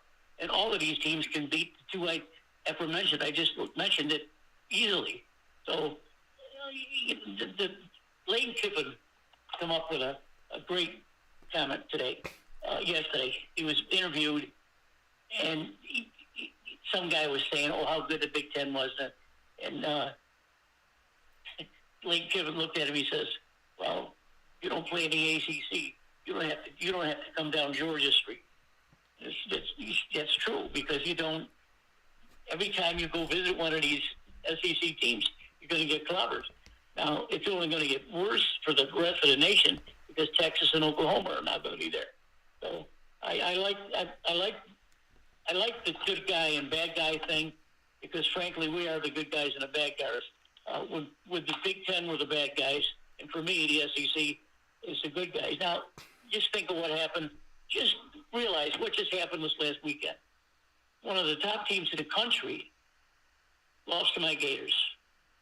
Now, it was a splendid effort, superhuman effort, over-the-top effort. And that was a quarterback that played at 60%. He couldn't run the ball, or he threw the hell out of it. You get bruised and beat up when you play in the SEC. Yeah. People, you got to understand that. You got to look at that. You cannot win. You can't lose outside of this conference. You can't go outside of the conference and play a no-name or a Big Ten team and lose, because it's just not going to happen. Look at Georgia did to Penn State, like you said. It's just the way. It's a different animal, is what Lane Kiffin says. We're a different animal down here. It's like watching a small NFL game. It's just what it is. The teams are bigger, they're faster, and they're stronger. So, with that being said, I don't care what these guys come up with the little 12-team box they're doing here. Next week, we're probably going to spit out the same information and give our opinions about the Big Ten and me on the SEC. It's just going to happen. So next week, the only thing that I can see happening is that Ohio State loses. Now, Ohio State loses with 2 losses Indiana certainly will be a very lukewarm Indiana team. But I don't want to cast aspersions on Coach Signetti. He's done a great job. But he's also undersized, and he's just not as big as the bigger team. So if he beats Ohio State with quickness, that's good for him. Because you're not going to beat the SEC with quickness, because they're quicker than you are. So if Ohio State loses, that gives them 2 losses. Now, are they going to be included in this format? Right. Of course they are. We don't want to see that, but they probably will. Indiana, as much as they've done this year, they're the Big Ten champion. Let them play it out. They'll be a number 1. I don't know if they'll be a top 4 seed, but they should be after beating Ohio State. So there are some areas to talk about, and it's fun to knock it around, because that's what the fans are. They want to see some action. They want to see the Miamis, who haven't been proven, quite frankly, play against the Georgia or Alabama. That's what they want to see. They don't want to see Ohio State play some no name, or Notre Dame play another no name, again another no name. In this top 12 format, Notre Dame is going to be one of the red-headed stepchilds. Whoever they play, if it's a SEC team, they're going to get clobbered. So let's leave it at that. Yeah, I mean, the college football playoff, again, they expanded it, and you expand it, in my opinion, in the hopes to make it fair, not to just give more spots to the conference that you already take care of. So it's about making it more fair is what's important. So that's the question that comes up here to me, and that's the frustration that I have, is if it's about being fair, then let's be fair. If it's about having a conversation to do the right thing, then let's do the right thing. And let's stop messing around with this garbage that we have messed around with, which is this unfair treatment and allowing these opportunities for people to kind of do whatever they want to do as long as you're a part of a certain conference. The SEC backs it up. The Big Ten doesn't. And they don't do it in basketball either. And if people are mad at me for saying it, well, Jim Boeheim said it too. He said, you're going to let 9 teams in the Big Ten, and they all lose. And then you let 4 or 5 from the ACC, and we make it till the end. So what's more important to you? You gave us less spots. We went farther. You gave them a ton of spots. You gave them almost an entire bracket to themselves, and they couldn't do anything with it. So the reality of the reality is the reality. Stop doing it based on conference and start doing it based on body of work and what these teams are doing. Or if you're going to look at a conference and say that this conference holds some weight, then let it be a conference that beats up on each other and actually wins big games, like the SEC, not the Big Ten. What's the Big Ten doing? Okay, Oregon is from the Pac-12, and Oregon's doing a nice job right now, but Oregon, they're the representation. Take Oregon out of the Big Ten, and who, besides Indiana having a good season, did Ohio State wow me yet? No. Did Penn State wow me yet? No. Did anybody else inside of that conference wow me yet? No. Oregon is, and who's their quarterback? Dylan Gabriel. And where was he the quarterback of? UCF. And what was UCF in? The American Athletic. And then he went where? To Oklahoma. Who's in the what? The Big 12 at the time. And now that Oklahoma left the Big 12 and doesn't have Dylan Gabriel as their quarterback, they suck now.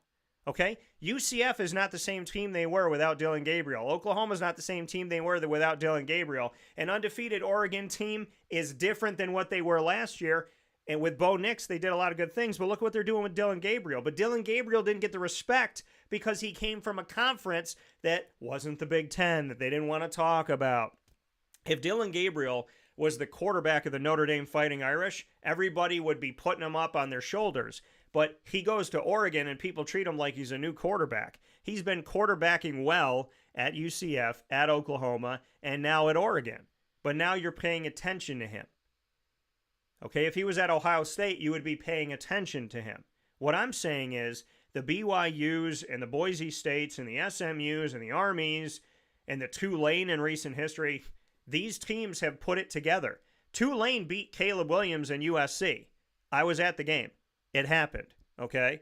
And Caleb Williams gets drafted first overall, and Michael Pratt gets drafted at the end of the draft. So you got two quarterbacks. One of them won, one of them lost. One gets drafted at the end, the one that won that game, and the one that lost that game gets drafted first overall. And how's Caleb Williams doing in Chicago right now? Is it going well? No, but their defense is playing well. He's a rookie. It takes time. But Caleb Williams is a very talented guy, but Tulane's team has put it together. By the way, Tulane had all that success under Willie Fritz.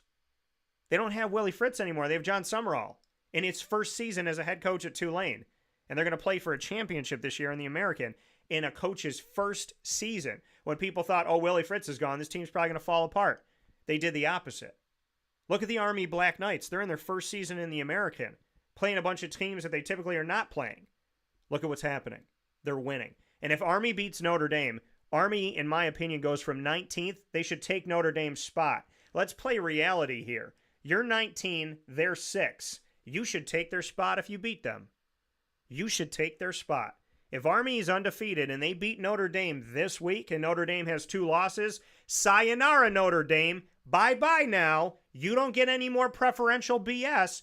Go sit down where you earned the seat to sit down, which is the 2-loss row, and let's talk about some other things. Because Notre Dame don't play in the SEC. If they did, they'd have more than 2 losses every season. We wouldn't even be talking about Notre Dame if they're in the SEC right now, because they could lose to Georgia, Ole Miss, Auburn, Tennessee, Alabama, so on and so forth, Texas, and so on and so forth.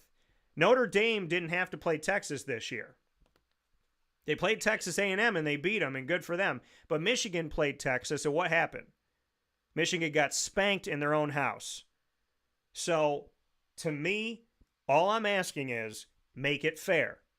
And if the SEC, if it was unfair for the ACC, if it was unfair for the American, I would be having this conversation with you because I am an impartial broadcaster. What you don't like about me, some of you that are having thoughts right now, is that I'm not being partial.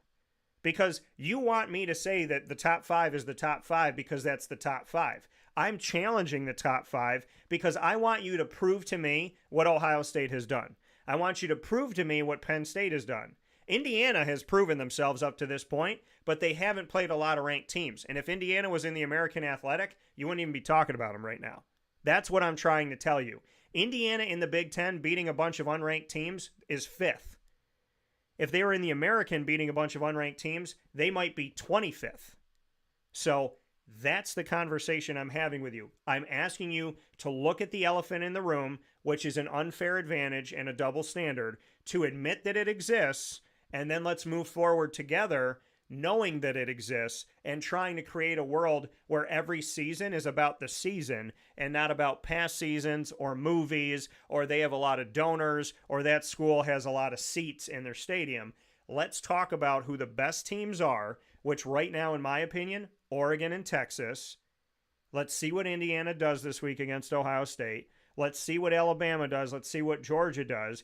Let's see if SMU continues to win. Let's see if Boise State continues to win. And if Army beats Notre Dame, I don't want to hear a word about Notre Dame for the rest of the year. I know that's not going to happen, but if Army beats Notre Dame, shut the front door and let's move on.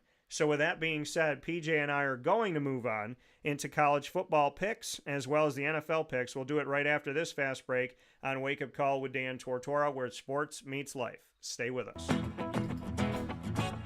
Hi, this is Amy from Mother's Cupboard, home of the Whole Frittata. We are open daily 6 a.m. to 1:30 p.m. For takeout orders, call 315-432-0942 and tune in to Wake Up Call with Dan Tortora for our monthly food challenge and try our Wake Up Call signature menu item available 7 days a week.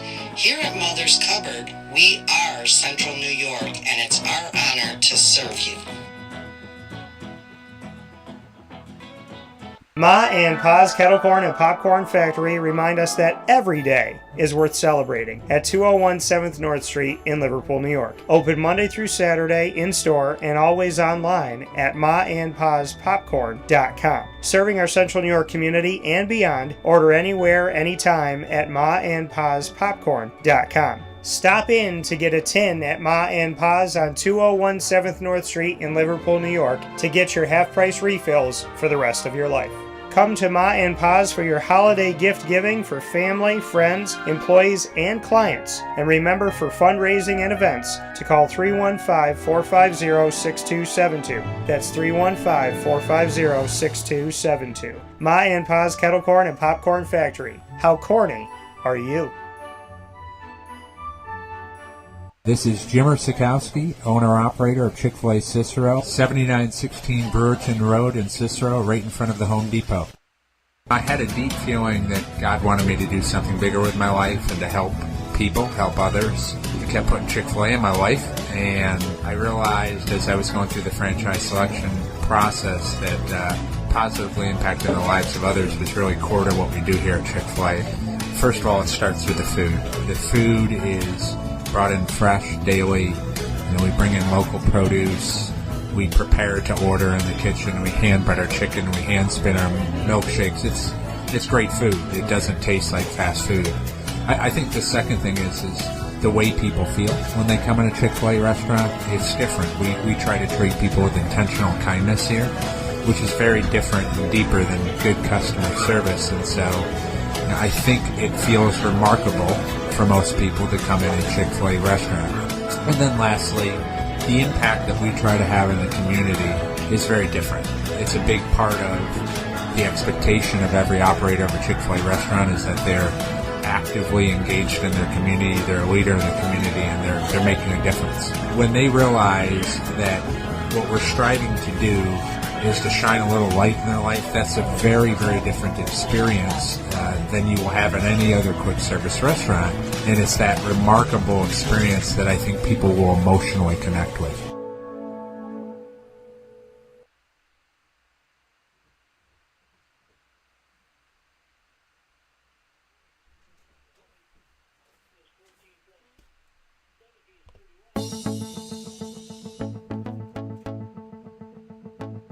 Avicoli's, located on the corner of Route 57 and Wetzel Road in Liverpool, New York, has been your trusted neighbor for decades. Located just steps from Liverpool High School, we're happy to have the Liverpool Warriors on-site, on-location broadcast at Avicoli's through Wake Up Call with Dan Tortora every single month, featuring student athletes, coaches, and administration throughout the year from Liverpool High School. Head out to Avicoli's today on the corner of Route 57 and Wetzel Road in Liverpool, New York, open Tuesday through Sunday for lunch, dinner, and drinks. We'd love to see you out there, and of course you can call them at 315-622-5100 for takeout, delivery, and catering. That's 315-622-5100, and also find them on myavicolis.com. That's myavicollis.com.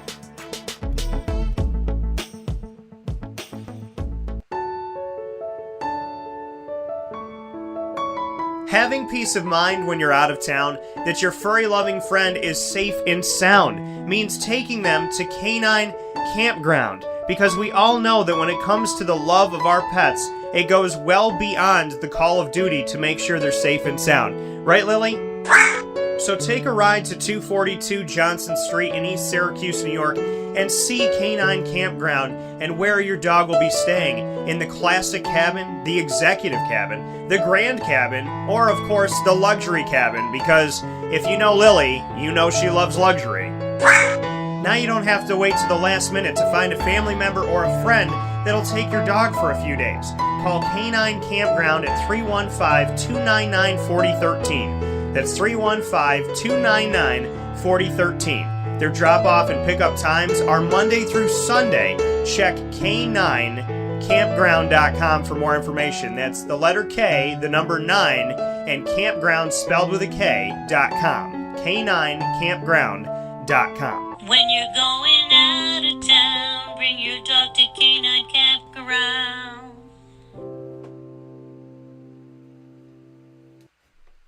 And a welcome back here to Wake Up Call with Dan Tortora, where sports truly meets that thing called life. We appreciate you being here, hanging out with us Monday through Friday from 9 a.m. to 11 a.m. Eastern Time.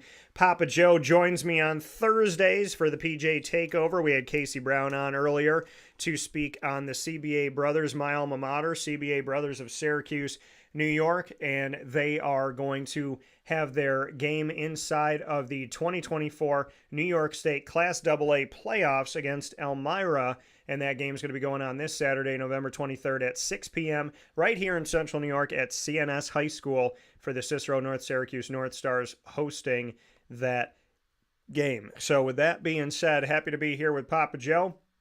It's time for us to take a look at last week. How did PJ and I do in our picks?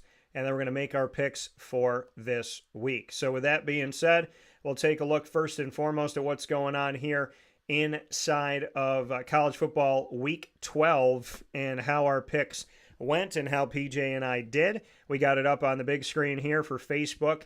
And well, big screen, small screen, whatever screen you're watching on all around the country and the world. You could be watching on your TV, your phone, your tablet, your laptop, your desktop, whatever device you have. That's how easy and accessible we are to you on youtube.com/wakeupcalldt, facebook.com/wakeupcalldt, and on wakeupcalldt.podbean.com on live internet streaming radio. We're happy to be here with you on there as well. So thank you for tuning in wherever you are and whatever you're doing. So with that being said, college football week 12, we'll take a look at the picks that PJ and I had. We had Arizona over Houston. The tickets to go to this game, I believe, were $2 to go to the Arizona-Houston game. Cheaper to go there than it was to go to the Dome to watch CBA CNS in their sectional championship that CBA won.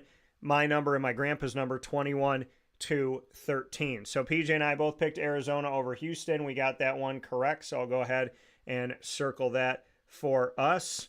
And then looking at the next game here, trying to figure out what I wrote down here on this. I'm thinking it might have been, is it Kansas State? I'm not 100% sure because the thing that got written in, oh, no, it was Ohio State that we picked over Northwestern. So that was supposed to be an O there for Ohio State because that was the early game. So we both picked Ohio State. We got that one correct.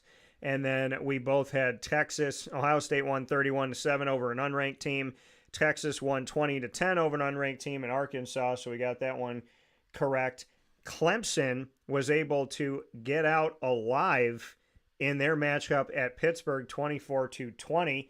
Pittsburgh just a few weeks ago was undefeated, blowing out Syracuse, and now Pittsburgh has struggled, unfortunately, and hoping the best for Pat Narduzzi and the crew as they step forward for the Pittsburgh Panthers. And I'll be on stage tonight with a Pittsburgh Panther national champion who won with Tony Dorsett. Defensive lineman Al Romano will be joining me for Wake Up Call Presents Off the Rails with Al as we talk about the college football playoff and college football in general tonight at Pizza Man. So come have dinner with us, and we'll be on stage 5:30 p.m., 50 Oswego Street in Baldwinsville, New York, tonight, November 21st at Pizza Man. Looking forward to seeing you out there with Mr. Romano. The next game that we had going on here on our board was SMU. PJ and I picked SMU to win their matchup over BC. They did 38-28 in that game. BC, not a bad team this year. SMU having a fantastic first season in the ACC. And then in the Florida LSU game, PJ and I went on opposite sides of this one. Florida beats LSU. So Florida has done some really good things in recent history. And now the question I said becomes, if Florida beats LSU and Brian Kelly's on the hot seat, this is the SEC. They'll give you 5 seconds and fire you. So the question becomes, what's going to happen with Brian Kelly? Are some of the boosters getting angry right now? And I never wish anything bad on anyone at all. I'm stating that this is the SEC. And I said, if he's on the hot seat to some and he loses to the Florida Gators, with the Gators being 4-5 at the time, what does that mean for Brian Kelly? God willing, hopefully everything will work out. Florida wins the game. PJ gets it right. Congratulations to Papa Joe and go Gators. South Carolina in their matchup defeats Missouri 34-30, and Missouri's still getting some love there from the college football playoff, though. We got that victory. BYU, what did I say, PJ? I said, will BYU stay undefeated, or will Kansas play spoiler to them? Well, Kansas played spoiler on the road at Brigham Young, beating who was number 6 at the time in the country. Kansas unranked beats them 17-13, so we both got that one wrong. And then Utah and Colorado, I went with primetime, and primetime gets the win for Colorado over Utah, and Colorado's got a chance to play for the Big 12 championship against BYU right now. And then Georgia up against Tennessee. PJ picked Georgia. I picked Tennessee. It was at Georgia. PJ got it right there as Georgia wins that game. And Syracuse went all the way to the West Coast to play their first conference game in the ACC on the West Coast, and that was Syracuse at Cal. Syracuse wins 33-25 in a game that they commanded from the beginning, but it got close toward the end there, so we both got that right. So PJ got 1, 2, 3, 4, 5, 6, 7, and 2, 8 and 2. PJ goes 9 and 2 in a great week for him. And I go 1, 2, 3, 4, 5, 6, 7, 8, and 3 in mine. So, PJ, good records. Anything you want to talk about? Go Gators. What do you want to say?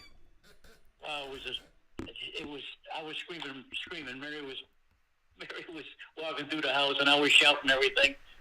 It was a great win. And I'll tell you who really took notice of that game is Lane Kiffin.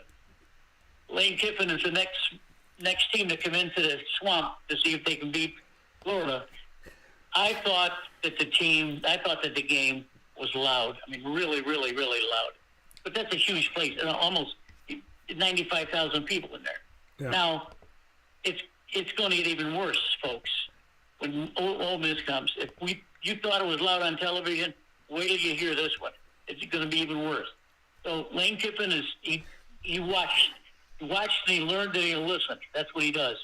He'll find a way to beat Florida. I don't think Florida can win this game, but it doesn't matter. It was a great college game, and I just loved it. Yeah, absolutely great. Congratulations to PJ, Billy Napier, and the crew, Scott Strickland, for getting it done there with the Florida Go Gators. And so as we go on to Week 13, PJ and I will make our picks. And so, PJ, we'll start there because you just made mention of it. The Lane Train and the game that they're going to have going up against the Florida Gators. Your thoughts on this one as we head into Week 13 in college football? It's already begun. It began on Tuesday. Akron beat Kent State. Central Michigan beat Western Michigan.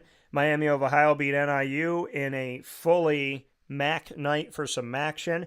On Wednesday, we saw more MACtion as Buffalo beat Eastern Michigan and Ohio beat Toledo. Tonight, we have a game, NC State at Georgia Tech on ESPN at 7:30 p.m. Eastern Time for the ACC. We got 3 games on Friday, but I'm going to go to the game that you just said, Ole Miss at Florida. When the Lane Train pulls into the swamp, who do you think is going to win this one? Well, the one thing I watched the game this last weekend was the line of scrimmage. You know how I feel about that. Yeah. If you win a line of scrimmage, you usually win the game. And Florida was winning the line of scrimmage. And by the end of the game, they were absolutely throttling LSU quarterback. They had 7 sacks of LSU quarterback. Now, folks, you don't, outside of this conference, you wouldn't know what that means. It's awful hard to do that in this conference. So I'm thinking to myself, can Florida win this game? Can they put the same defensive effort line to try to rattle Jackson Dart? Who happens to be, in my opinion, the best quarterback in the nation. Probably could be a Heisman Trophy winner if it wasn't for the kid from Boise State running all over the place. I'm going to say Florida because it's my heart. I don't think that they can win the game because of Jason Dart, but I'm going to take Florida because I am for Florida. So PJ going with Florida. I'm going with the Lane Train to come in there and make some disruption. I think Ole Miss is a very dangerous team. Some consider them the best team in the SEC right now. And I think that them in the college football playoff pose a threat to literally anybody right now. So I'm going to go with Ole Miss. Indiana at Ohio State. Who's going to win this? Whoever wins this game gets to move up. Whoever loses this game gets to get an excuse from the committee to stay where they are or to move down a couple spots. So basically, whoever wins this game, they move up. Whoever loses this game still gets preferential treatment. Who do you have, PJ? Indiana at Ohio State.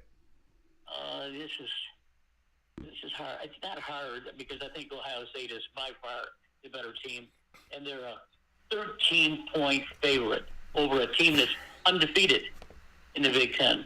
Oh, folks, you got to go figure that one out too. Indiana's done a splendid job this year. Coach Ignati's done a hell of a job with his team. They're undersized.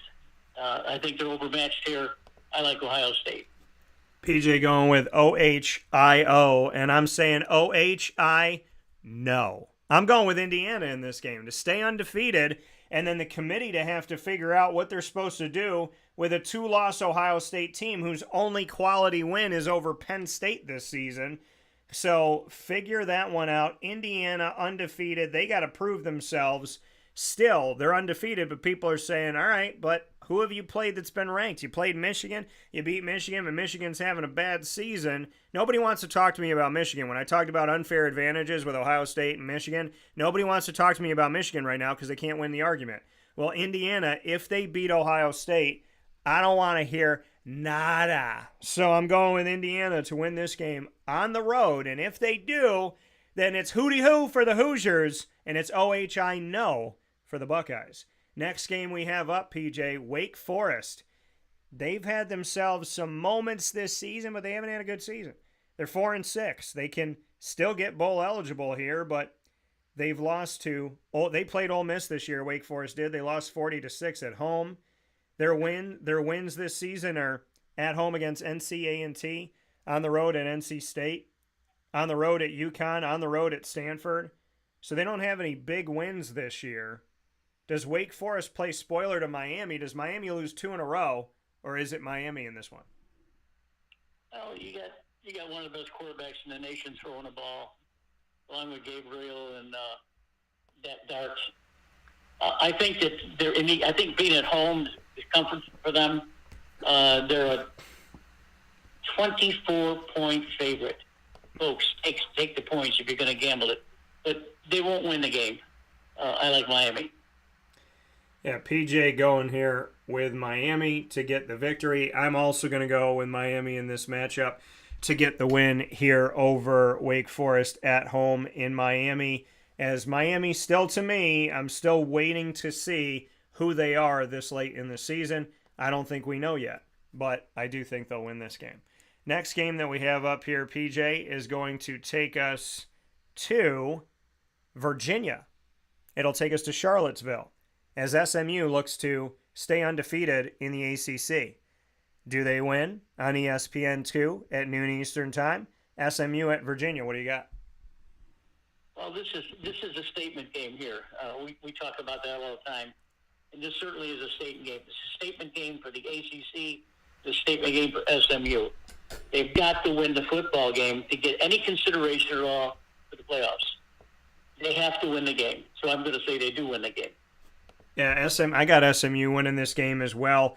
You know, I look at Tony Elliott and what people thought about him going into the season. You know, oh, he's going to get fired. He's going to get fired in the first couple of weeks. He's 5-5. He's one game away from being bowl eligible.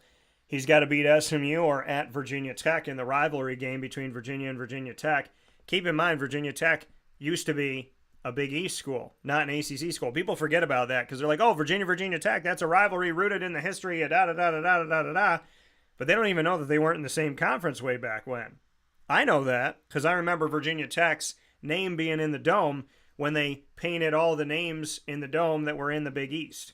So I'm going to go with SMU, but I want to give a shout out to Tony Elliott and much respect to him. So I'm going to agree with Papa Joe, and I'm going to go SMU's way in this one, and I got them winning this game and staying undefeated in the ACC, which is remarkable for a team that's in their first season in the conference. Keep in mind that SMU has not lost a conference game since November of 2022, winning at the end for the AAC, winning all of their AAC games last year, winning an AAC championship last year, and then being in the ACC this year. So shout out to Rhett Lashley and the crew. I hope it continues because this committee needs to put some spec on their name for sure. SMU, the Mustangs, should be getting some respect. By the way, the polling continues. 100% of you think SMU should be in the college football playoff this year. 75% of you think Boise State should be. 25% say no. And 66.7% of you say Army should be in. 33.3% say no. And for BYU, it's the same. 66.7% say put BYU in the college football playoff. 33.3% say no. So with that being said, PJ and I will go to our next game. And the next game, PJ is going to take us down the line here to Tennessee is playing UTEP, so we're not going to go there. Georgia's playing UMass, who fired their coach. We're not going to go there. Here's a game that could be a triple game. Texas is hosting Kentucky. Kentucky likes to play spoiler. The game's at 3:30 p.m. Eastern Time on ABC. What do you got, PJ? Well, Kentucky's defense was really formidable this year, especially that game against Georgia. Yeah. And although Florida pushed them around, and Texas really beat the hell out of Florida, but without their good quarterback. There's a lot of similarities here between the teams, but I think Texas wins just because they're at home, and there's too much at stake here. They can't trip up. Yeah, I'm going with Texas in this game as well, but please don't forget, folks, what Kentucky did to Georgia. They made it a football game. They made it a baseball game. The game ended 13-12. That's like a Dodgers-Padres game. So looking back at that, we know Kentucky could play spoiler. We know that they could play some defense, but I'm going to put it on the Longhorns to get this win because, again, I think the Longhorns are one of the top 2 teams in the country, and I've been saying that for a while, and I still believe that. So the next one we got up, PJ, Kansas just played spoiler to BYU. They might be the reason why BYU doesn't make the college football playoff, potentially. So I'd love to get your thoughts on this, PJ, because as Kansas went on the road and spoiled BYU's undefeated season, now Kansas is hosting primetime in the Colorado Buffaloes, who are trying to play BYU in the Big 12 championship. Does Kansas spoil another week in a row, or does Colorado win? Well, I have not liked Colorado all year long, but I've been proven wrong. The last 2 games, Chitter looks like he's going to be a first-round draft pick. He's got all the intangibles. Frankly, he plays a lot better than I thought he would last year, and he's just a good football player, even despite working for his father. I think his father holds him back a lot, but I think he needs to fling it. He'll be flinging it this week. I like him. So PJ in this matchup deciding to go with Colorado and over Kansas. I'm also going to go with Colorado over Kansas. I do think that this is a questionable game. Colorado's been riding a high, but I feel like this one is where you got to really focus in and make sure that you don't allow yourself to trip up and get lost in things right now. BYU at Arizona State. They're both ranked, PJ. What do you got? A lot at stake here for BYU, too. They can't lose the game. And they shouldn't lose the game. I like them. Yeah, BYU at Arizona State. Listen, Arizona State could be a dangerous team. They've been trying to creep up here. They're also in the Big 12. People forget that, but they're hanging out in the Big 12 in their first season there. I'm going to go BYU as well, but a part of me is sitting here. Actually, you know what? I'm not, because I got to stick with my gut. I'm going with Arizona State. My gut is telling me while I'm writing this down, I'm feeling it in my gut. I got to go Arizona State in this one. I want BYU to continue to have success, and I'm hoping the best for them, because I know that they're living in their second year in the Big 12, and they used to be an independent football program. But Arizona State's at home, and by the way, that Houston-Arizona game in Arizona was $2 or $3, the lowest ticket. The lowest ticket to see BYU at Arizona State, $238. One of the most expensive tickets this week in college football is BYU at Arizona State, just to let y'all know that. Let's hit a couple more here, PJ. Army at Notre Dame, we talked about. That game is at 7 p.m. on NBC and on Peacock. Does Army stay undefeated, or does Notre Dame put a feather in their cap? Because here's the funny thing. If Army beats Notre Dame, they'll say everybody on Notre Dame had the flu. But if Notre Dame beats Army, they'll go, that's a quality win. So what do you got for me? they did a wonderful job this year. Army's done a wonderful job this year. They were coached well. They played a little bit faster than I thought they would because they are undersized, and they're going to be pushed around a lot. Daniel, even though we fuss around a lot about Notre Dame, they are one of the premier programs in the country, and the reason is because they draft well and they recruit well. Listen to me saying draft. That's probably what they do anyway.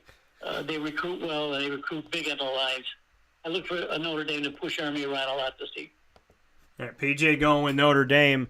I'm going to stick with Army here. I'm going to stick with the Black Knights to come in and get the job done. Army, this might be arguably the biggest game that they've ever played in the history of their college football program. Outside of the Army-Navy games, this may be the biggest implication game that they have ever played in the history of their football program.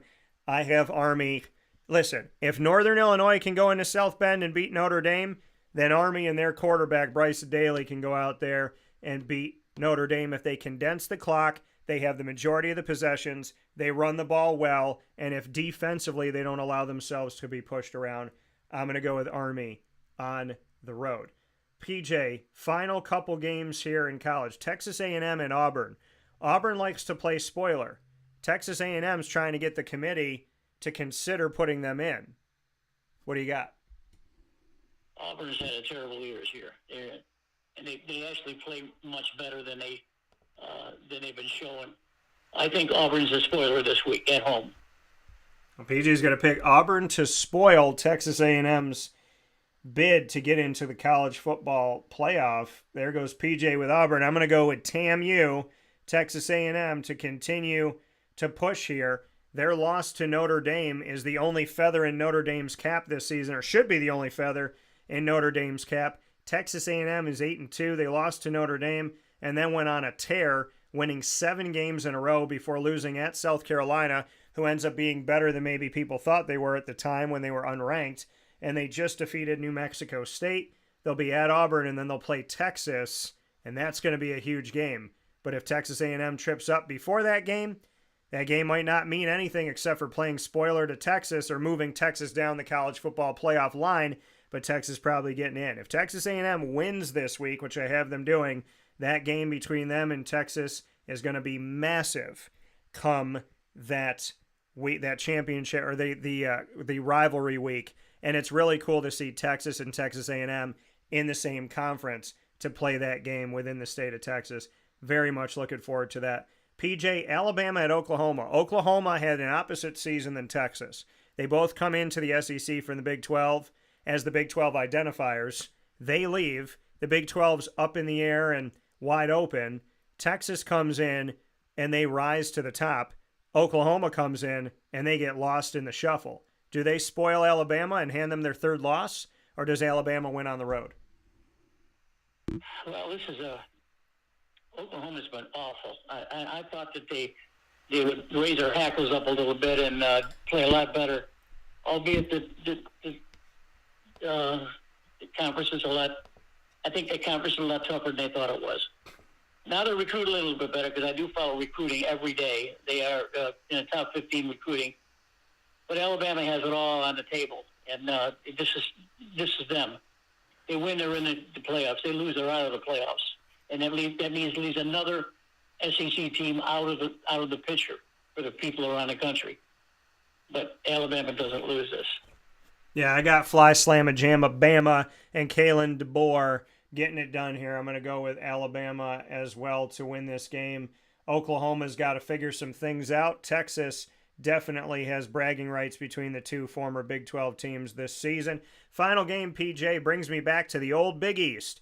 UConn, who's independent, is going up against Syracuse. Syracuse is 7-3, and I predicted at the beginning of the season when my good buddy Isaac Elford that Syracuse would at least be 8-4 in Fran Brown's first year. They got an opportunity to do that in this game to get to 8 wins, and they got an opportunity to get to 9, which I argued as well. So UConn is 7-3; they're independent. Syracuse is 7-3, and they're in the top 4 of 17 ACC schools. Who would have thought Syracuse would be in the top 4 of the ACC right now? Does Syracuse beat UConn? They both have the same record. It's Old Big East, baby, and bragging rights in the Northeast. What do you got? Oh, I don't think this is competitive. I think Syracuse wins this game easy.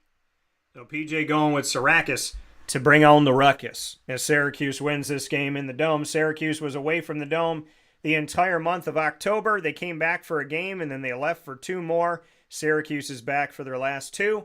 They're already bowl eligible, and they're excited about what's to come. I got the Syracuse Orange winning this game, and by the grace of God, I will be in the Dome with you this Saturday at noon on Saturday, November 23rd. I look forward to seeing you in the Dome. If you see me, come say hi. And, of course, you could tell me that you love PJ and how much he means to you. Appreciate all of that. PJ and I are going to take our final step aside of the broadcast this morning. We're going to come back and we're going to run through the NFL to let you know what we think is going to happen, as well as look back on what has happened in the NFL. Carvel DeWitt, it's what happy tastes like. Do you know why? Because we make ice cream. Creamy, rich, flavorful ice cream. Not yogurt or iced milk like some of our competitors. Ice cream. Fresh, by hand, daily. For the calorie conscious, we have something new for you. Our new Carvelite. Same great flavor, creaminess, and texture of our regular ice cream with only 35 calories an ounce. So whether you want an ice cream cake, flying saucer, dasher, carvalanche, hard or soft ice cream, we will satisfy your craving with our fresh, handmade regular or new Carvelite ice cream. Carvel DeWitt. It's what happy tastes like. The Wildcat Sports Pub in Camillus, New York is located on 3680 Milton Avenue in the Home Depot Plaza. It is your family-friendly sports bar and restaurant. Folks, some sports bars aren't family-friendly. Some family-friendly restaurants are not sports bars. The Wildcat Sports Pub in Camillus, New York is proud to be both. It is that marriage that you've been looking for years. The Wildcat Sports Pub is your home base for your sports bar and restaurant needs, games for the kids, indoor and outdoor activities, and enough things on the menu to come back every single week and get to try something new. They're open Sundays from noon to 8 p.m., Monday through Wednesday, 11 a.m. to 11 p.m., and Thursday through Saturday from 11 a.m. to midnight. For reservations and party information, call 315-487-2222 for the Wildcat family-friendly sports pub and restaurant.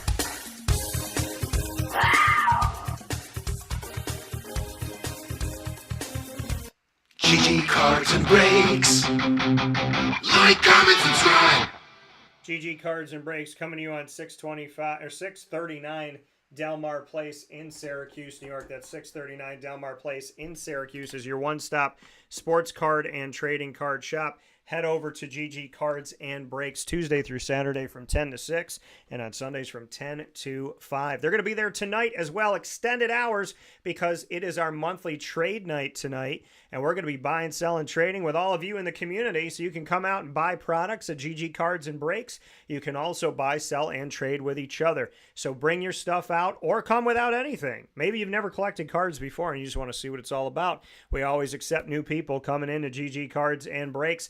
Love the returning customers and love the newbies as well coming in for the first time ever. There is nothing like GG Cards and Breaks, and you're going to be able to come out to trade night and see exactly that. 6:30 to 9:30 p.m. tonight, November 21st. So I'll be out at Pizza Man doing my live broadcast Off the Rails with Al on college football, and then I'll be hanging out with you at trade night. So I will see you at both. I'm pulling double duty tonight. Can't wait to be out at trade night. We'll see you there tonight, Thursday, November 21st, 6:30 to 9:30 at 639 Delmar Place in Syracuse, New York, right off of Teal Ave at GG Cards and Breaks Trade Night. With that being said, PJ and I are going to run through how we did in the NFL this past week, and then we will jump right into our NFL picks for this week. So let's go to the NFL and week. I can't even believe this. Every time it's like week 1, week 2, I'm like, okay, when week 3 comes, like, let's not have it, speed past us. And now it's week 12 already, which is absolutely insane. PJ and I, in this past one, he picked Philly, I picked Washington. Philly got the victory on Thursday night, so PJ got it right and I got it wrong.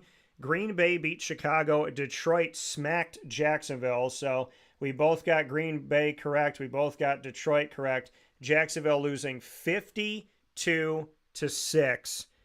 And Sam Laporta didn't even play in the game, their star tight end, for the Detroit Lions, who are a Super Bowl caliber team. Minnesota takes down Tennessee, and Miami beats the Raiders. So with that being said, Minnesota gets the victory. We got that. And then Miami defeats the Raiders. So we got Miami in that one. And then we went with the Rams in the next game. The Rams defeated the Patriots, and the Saints defeated the Browns, with famous Jameis going back to New Orleans for the first time since he left the team.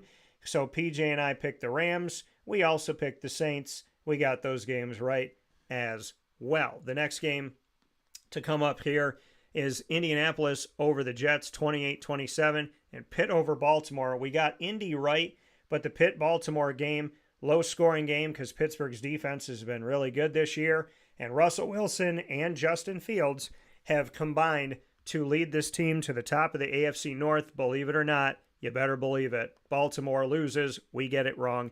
Denver takes down Hotlanta, and Bo Nix continues to impress.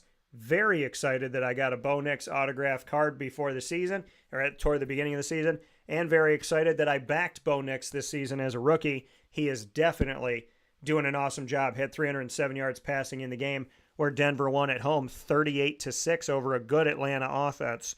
And Denver's defense has been really, really good this year. They deserve a lot of respect. Seattle takes down San Francisco. PJ and I got that one wrong. 20-17 in an NFC West matchup. By the way, who's leading the NFC West division, you ask? The Arizona Cardinals, baby girl Lisa. They are winning right now. 6-4 is a record. Everybody else in the division is 5-5, including San Fran, Seattle, and the Rams. Buffalo takes down Kansas City, and PJ and I both picked Buffalo to win the game. We got that one right. I was watching that game in line with my dad to go see Italian comedian Sebastian Maniscalco. So a good night had by all there. The Cincinnati Bengals lose to the Chargers. We got that one incorrect. And Houston had no problem with Dallas because Dallas is just awful. You realize Dallas has not won a single game on their home field this season. They have not won at AT&T Stadium this season one time. That's insane. So that means PJ got 1, 2, 3, 4, 5, 6, 7, 8, 9 and 1, 9 and 2. 10, 11, and 3 PJ goes this past week. And I go 1, 2, 3, 4, 5, 6, 7, 8, 9, 10, and 4. So PJ beat me by 1 in college. He beat me by 1 in the pros. PJ goes 11 and 3. I go 10 and 4 in NFL Week 11. PJ, any notes on NFL Week 11 before we make our picks for Week 12? I think the land is being made over here now. I think that we've got some favorites. We got Buffalo and Kansas City. Looks like they're the best team in the AFC, and certainly Philly and the Lions are the best team in the NFC. Now, of course, Pittsburgh is an excellent team this year too, and Texans I'm not quite so sure. But it looks like the Kansas City and Buffalo will meet again for the AFC Championship if everything goes right. I mean, this is the NFL, and it means not for long. So things are not for long in this league. Pittsburgh is extremely tough, and they pushed around a really big defensive front of Baltimore and still won the game easy. Surprised the hell out of me. And Philly is just playing well. I mean, Jalen Hurts is playing well. The coach is making good plays. And the Lions are they're in a league by themselves in the NFC. There is no one that can touch these guys. Jared Goff, what he did last week against a putrid Jacksonville defense was marvelous. I mean, it was the best. He had the best. He had a perfect quarterback rating, Daniel. He had a perfect quarterback rating. He threw for over 400 and something yards. I don't know how many touchdowns, but he is, when he's on, he's better than anyone.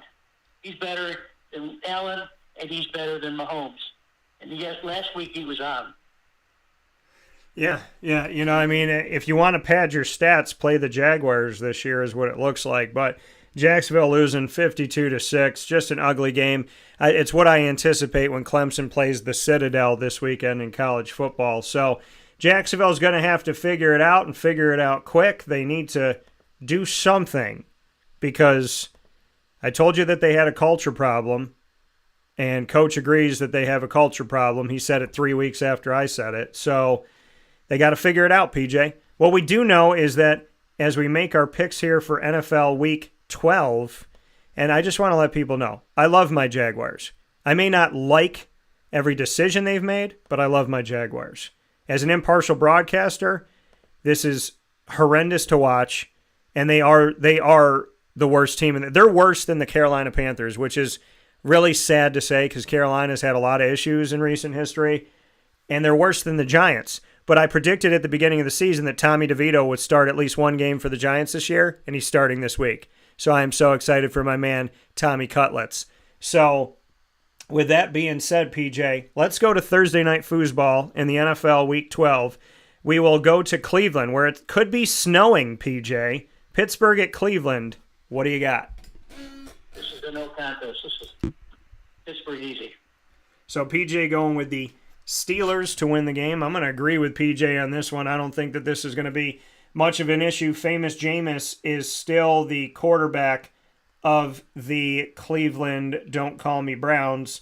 And so, he's done some good things. He threw for a ton of yards this past week. But I'm going to go with the Pittsburgh Steelers to get the victory, especially if it's ground and pound. Although I do like Nick Chubb in fantasy on the other side. Minnesota at Chicago, what do you got? Minnesota wins easy. I'm agreeing with you here, too. Chicago's defense is the thing that's been saving them. Minnesota is just too dangerous of a team. They're doing too many things right. They do have a banged-up Jordan Addison, but hopefully he'll be able to play in this game. I'm going to go with Lake Minnetonka to get this win as well. Detroit and Indianapolis. Detroit continues. They're just remarkable.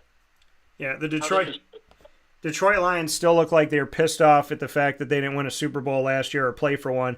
I'm going with Detroit. New England at Miami, PJ. Miami. No, PJ going with the Miami Dolphins. I'm also going to go with Miami. They're a different team when they have Tua. We all know that. So Tua, hopefully he stays healthy, continues to rock and roll. I care about the man more than I care about the stats. And so man or woman when it comes to the beautiful games that we get to play. So I'm going to go with Miami in this one. God bless to Tua and the crew. Tampa at the Giants. The Bucs are still banged up, and the Giants got Tommy DeVito as their quarterback at home at MetLife. What do you got? Well, it's a good story on DeVito. I'd like to see him play, but I think Tampa wins the game. Yeah, PJ going to go with the Tampa Bay Buccaneers, and Mike Evans is trying to make his return this week. And PJ, you know what?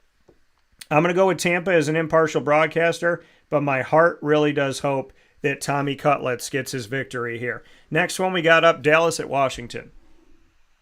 Who cares? Washington because they got the hot young rookie quarterback, and Dallas is Jerry Jones is crying from ear and forever. He's going to lose 20 pounds because he cries so much. I'm going Washington by 100 in this game. So the Washington Commanders winning this one without too much of a threat. I didn't think that Houston was going to have a threat. They didn't. They won 34-10 on the road. Kansas City at Carolina. Kansas City has their first loss coming from Buffalo. They're going to Carolina now, PJ. What do you got? Boy, Carolina's on the receiving end of a real beating here, Daniel. PJ going Kansas City. I'm also going Kansas City. Here's one for you. Tennessee at Houston. The Tennessee Titans used to be the Tennessee Titans used to be the Houston Oilers. And the Houston Texans are the most recent expansion team, which came in 2002. So technically, Houston has history in the NFL, but the Tennessee Titans are the former Houston franchise, the Oilers, and that's what they lay claim to in their history. So the former Houston comes into the current Houston. Tennessee has had the problem. Houston has led the division of the AFC South. Who wins this one, Tennessee at Houston? Well, Tennessee's realizing they should have never let Mike Vrabel go, that's for sure. The Texans are going to be really. Yeah, I'm going with the Texans in this one as well to get the victory. PJ, we got a contest in the AFC West, and that takes the Denver Broncos on the road to Raiders. Who's going to win this one, PJ? Broncos at the Raiders. Denver is just playing too well lately. I like what Nix is doing, and I think they continue to win. Yeah, I got to go with Bobo Nix, and he threw a touchdown pass to his former Oregon teammate, both rookies together on the same team with the Broncos. He got one out to Troy Franklin this past week, I should say, and they got one of the most fun names in the NFL for wide receiver, Lil Jordan Humphrey. So I'm going with the Broncos to get the win. Not because of those things, just want to make mention of them. But Bo Nix is playing well. The Raiders are not. They've had 3 quarterbacks. Bo Nix has been the starter from the beginning, and I said he would have the best season behind Jaden Daniels for rookie quarterbacks. He would have the second best, Jaden first, and Bo Nix has not disappointed. So I'm going with Bobo Nix to get a victory on the road. San Francisco at Green Bay. Both of these teams have in common that they've knocked the Cowboys out of the playoffs multiple times in the last few years. They're not going to have to worry about doing it this year, but San Francisco needs a win, and Green Bay, they've been looking pretty good. The NFC North arguably is the best division in all of football of the 8 divisions, with Minnesota, Green Bay, and Detroit all in contention. Minnesota's good, but they're not as good as Detroit. Green Bay is good, but they're not as good as Minnesota, and they're a little bit behind Detroit. The only team that's really out of it is Chicago. San Fran at Green Bay, what do you got? San Fran is not playing the kind of ball that they have in the last couple of years. A lot of injuries. Purdy's doing okay. Could do better. I think they fully upset here. PJ's got the upset with San Fran. I'm going with Green Bay here at home to keep it rocking and rolling. Malik Willis, by the way, Tennessee let him go, not just Mike Vrabel, and Malik Willis did a good job in the absence of Jordan Love for a couple games there. I'm going with Green Bay to pull off the victory in the midday game on Fox. Arizona at Seattle. Like I said before, PJ, believe it or not, Arizona is at the top of the heap. They are well perched in their tree, in their nest of the NFC West. What do you have, Arizona at Seattle? They're not a strong 6-4 team at all. I like Seattle at home. PJ going with the Seattle Seahawks to get a win. They just got a win over San Francisco. Can Seattle do it again, PJ? I think you're right. I'm going to pick Seattle to get the victory. If Seattle wins, they have to play Arizona twice in the next few weeks here. In their next 3 games, including this game, they got to play each other twice. Seattle wins this game. They go to top of the NFC West after the victory. I think they're going to get it, but I hope it's a good game. Sunday Night Football, Philadelphia at the Rams. The Eagles are playing pretty well, and the Rams aren't playing too shabby as well. They're not out of it by any stretch of the imagination. What do you got? I think Philly can take it. So PJ's going to go with Philly. Now, Philly beat Washington. Washington is a good team, and because of that, I think Washington is better than the Rams. I know the Rams are at home, but I went against Philly last week. I won't make the same mistake twice this week. I'm going to go with the Philadelphia Eagles to get the victory here on the road against the Rams. And Monday Night Football, PJ, Baltimore at the Los Angeles Chargers. Monday Night Football is the Harbaugh Bowl. And that has Jim Harbaugh and John Harbaugh going up against each other. Jim of the Chargers, John of the Ravens. What do you got? Well, the Chargers have really come away here with the Harbaugh. And I think that they're formidable in our conference. I hate to see hate to go against Lamar Jackson and Derrick Henry and those guys, but I think the Chargers can still win it. PJ going to go with the Chargers in this one. I think it's going to be a good game in the Harbaugh Bowl. I think it's going to be a lot of fun, but I'm going with Baltimore. They're pissed off. They just lost to the Steelers. They got to take it out on somebody. I think they're going to take it out on the Chargers on the road. So that's what it looks like for PJ and I. P to the Jizzle, J. Edgar Twizzle. The one thing we know about this week is Jacksonville can't lose because they're off. So Jacksonville is on break along with the Jets, the Saints, the Bengals, the Bills, and the Falcons. PJ, as always, I appreciate you for all your time and all of your passion for sports and life. I look forward to talking with you soon, and I send my love to you all. All right. Thank you, Daniel. All right, take care. And coming from Papa Joe here on Wake Up Call with Dan Tortora, where sports truly meets that thing called life. So the big board is up, and that's what it looks like, folks. And so we will see how we do. PJ and I have been having some good weeks in our predictions here, especially as of late, as I'm recording our predictions down here on the sheet. And we'll take a look at how we've been over these past few weeks as things continue on. We'll reflect on at the end of the regular season. We'll go back and we'll reflect on it. And we'll, of course, make our playoff picks. We make our preseason picks as well as who we think is going to make it to the postseason and all that good stuff. So a lot of fun things to come with Papa Joe and I by the grace of God, because God is good all the time, and all the time God is good. So with that being said, that's our Week 12 picks. You could see them up on your screen, and now you're going to see me on your screen talk to you for a couple more minutes here to say thank you for being a part of the show. And of course, you could find us on youtube.com, facebook.com, both /WakeUpCallDT, and on wakeupcalldt.podbean.com. But you already knew that because you've been hanging out with us here this morning, and hopefully you've been with us before. So thanks for hanging out.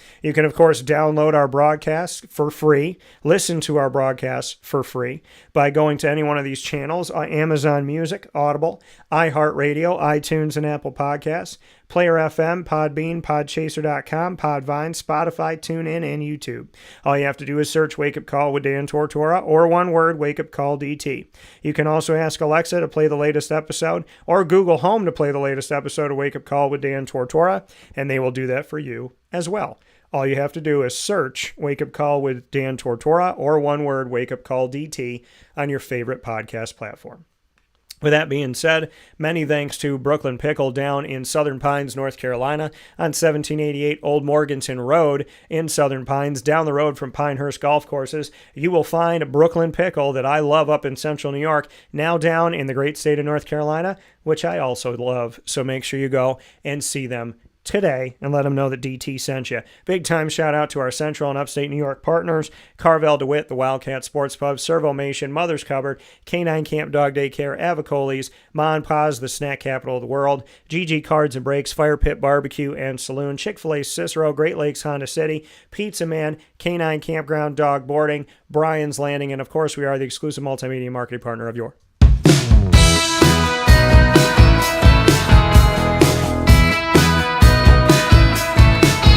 Lemoyne College Dolphins. It's Fins Up every single month on Wake Up Call with Dan Tortora. Find your Dolphins with us every single Wednesday during Dolphin Time. Wednesdays at 9 a.m. Eastern Time worldwide. Always excited to talk with you about the Dolphins, and you can find all of our content by going to youtube.com/WakeUpCallDT. Click subscribe, hit the notification bell, and you will find the Lemoyne playlist. The Dolphins are also on WakeUpCallDT.com's homepage and underneath the Exclusive Partners tab. For more information, go to LeMoyneDolphins.com and Fins Up.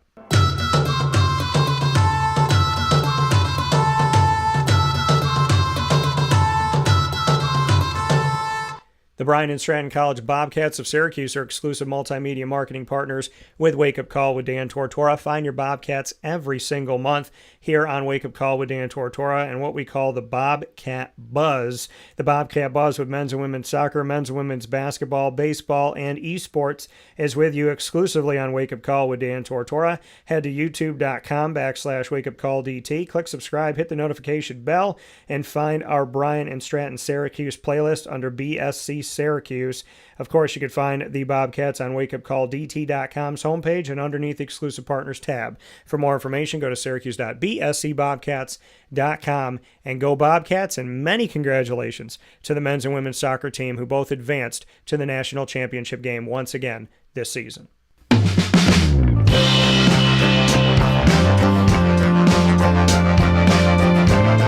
The Binghamton University Bearcats are exclusive multimedia marketing partners with Wake Up Call with Dan Tortora. Find the Bearcats every Tuesday during Bearcat Time.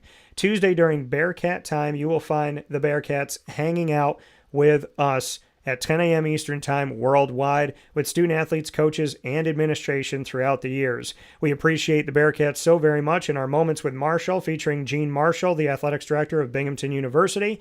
You also have the Bearcat Break Room with student athletes, coaches, and administration telling their stories every single week throughout the year. So many thanks to that. You can find the Bearcats by going to youtube.com/wakeupcalldt. Click subscribe, hit the notification bell, and find the Binghamton playlist. The Bearcats are also on wakeupcalldt.com's homepage and underneath the exclusive partners tab. For more information, go to binghamtonbearcats.com and make sure you go to Binghamton this Friday, November 22nd and Saturday, November 23rd for the America East Championship for volleyball to see if the Binghamton University Bearcats volleyball team, who won the regular season, will also have the opportunity to hoist the America East Championship trophy. So I look forward to seeing y'all down there this Friday, and hopefully you'll be down there Friday and Saturday. And Binghamton, once again, won the America East regular season. They have the chance to win a title in the championship that they'll be hosting, and I look forward to seeing you down in the Southern Tier at Binghamton University for that.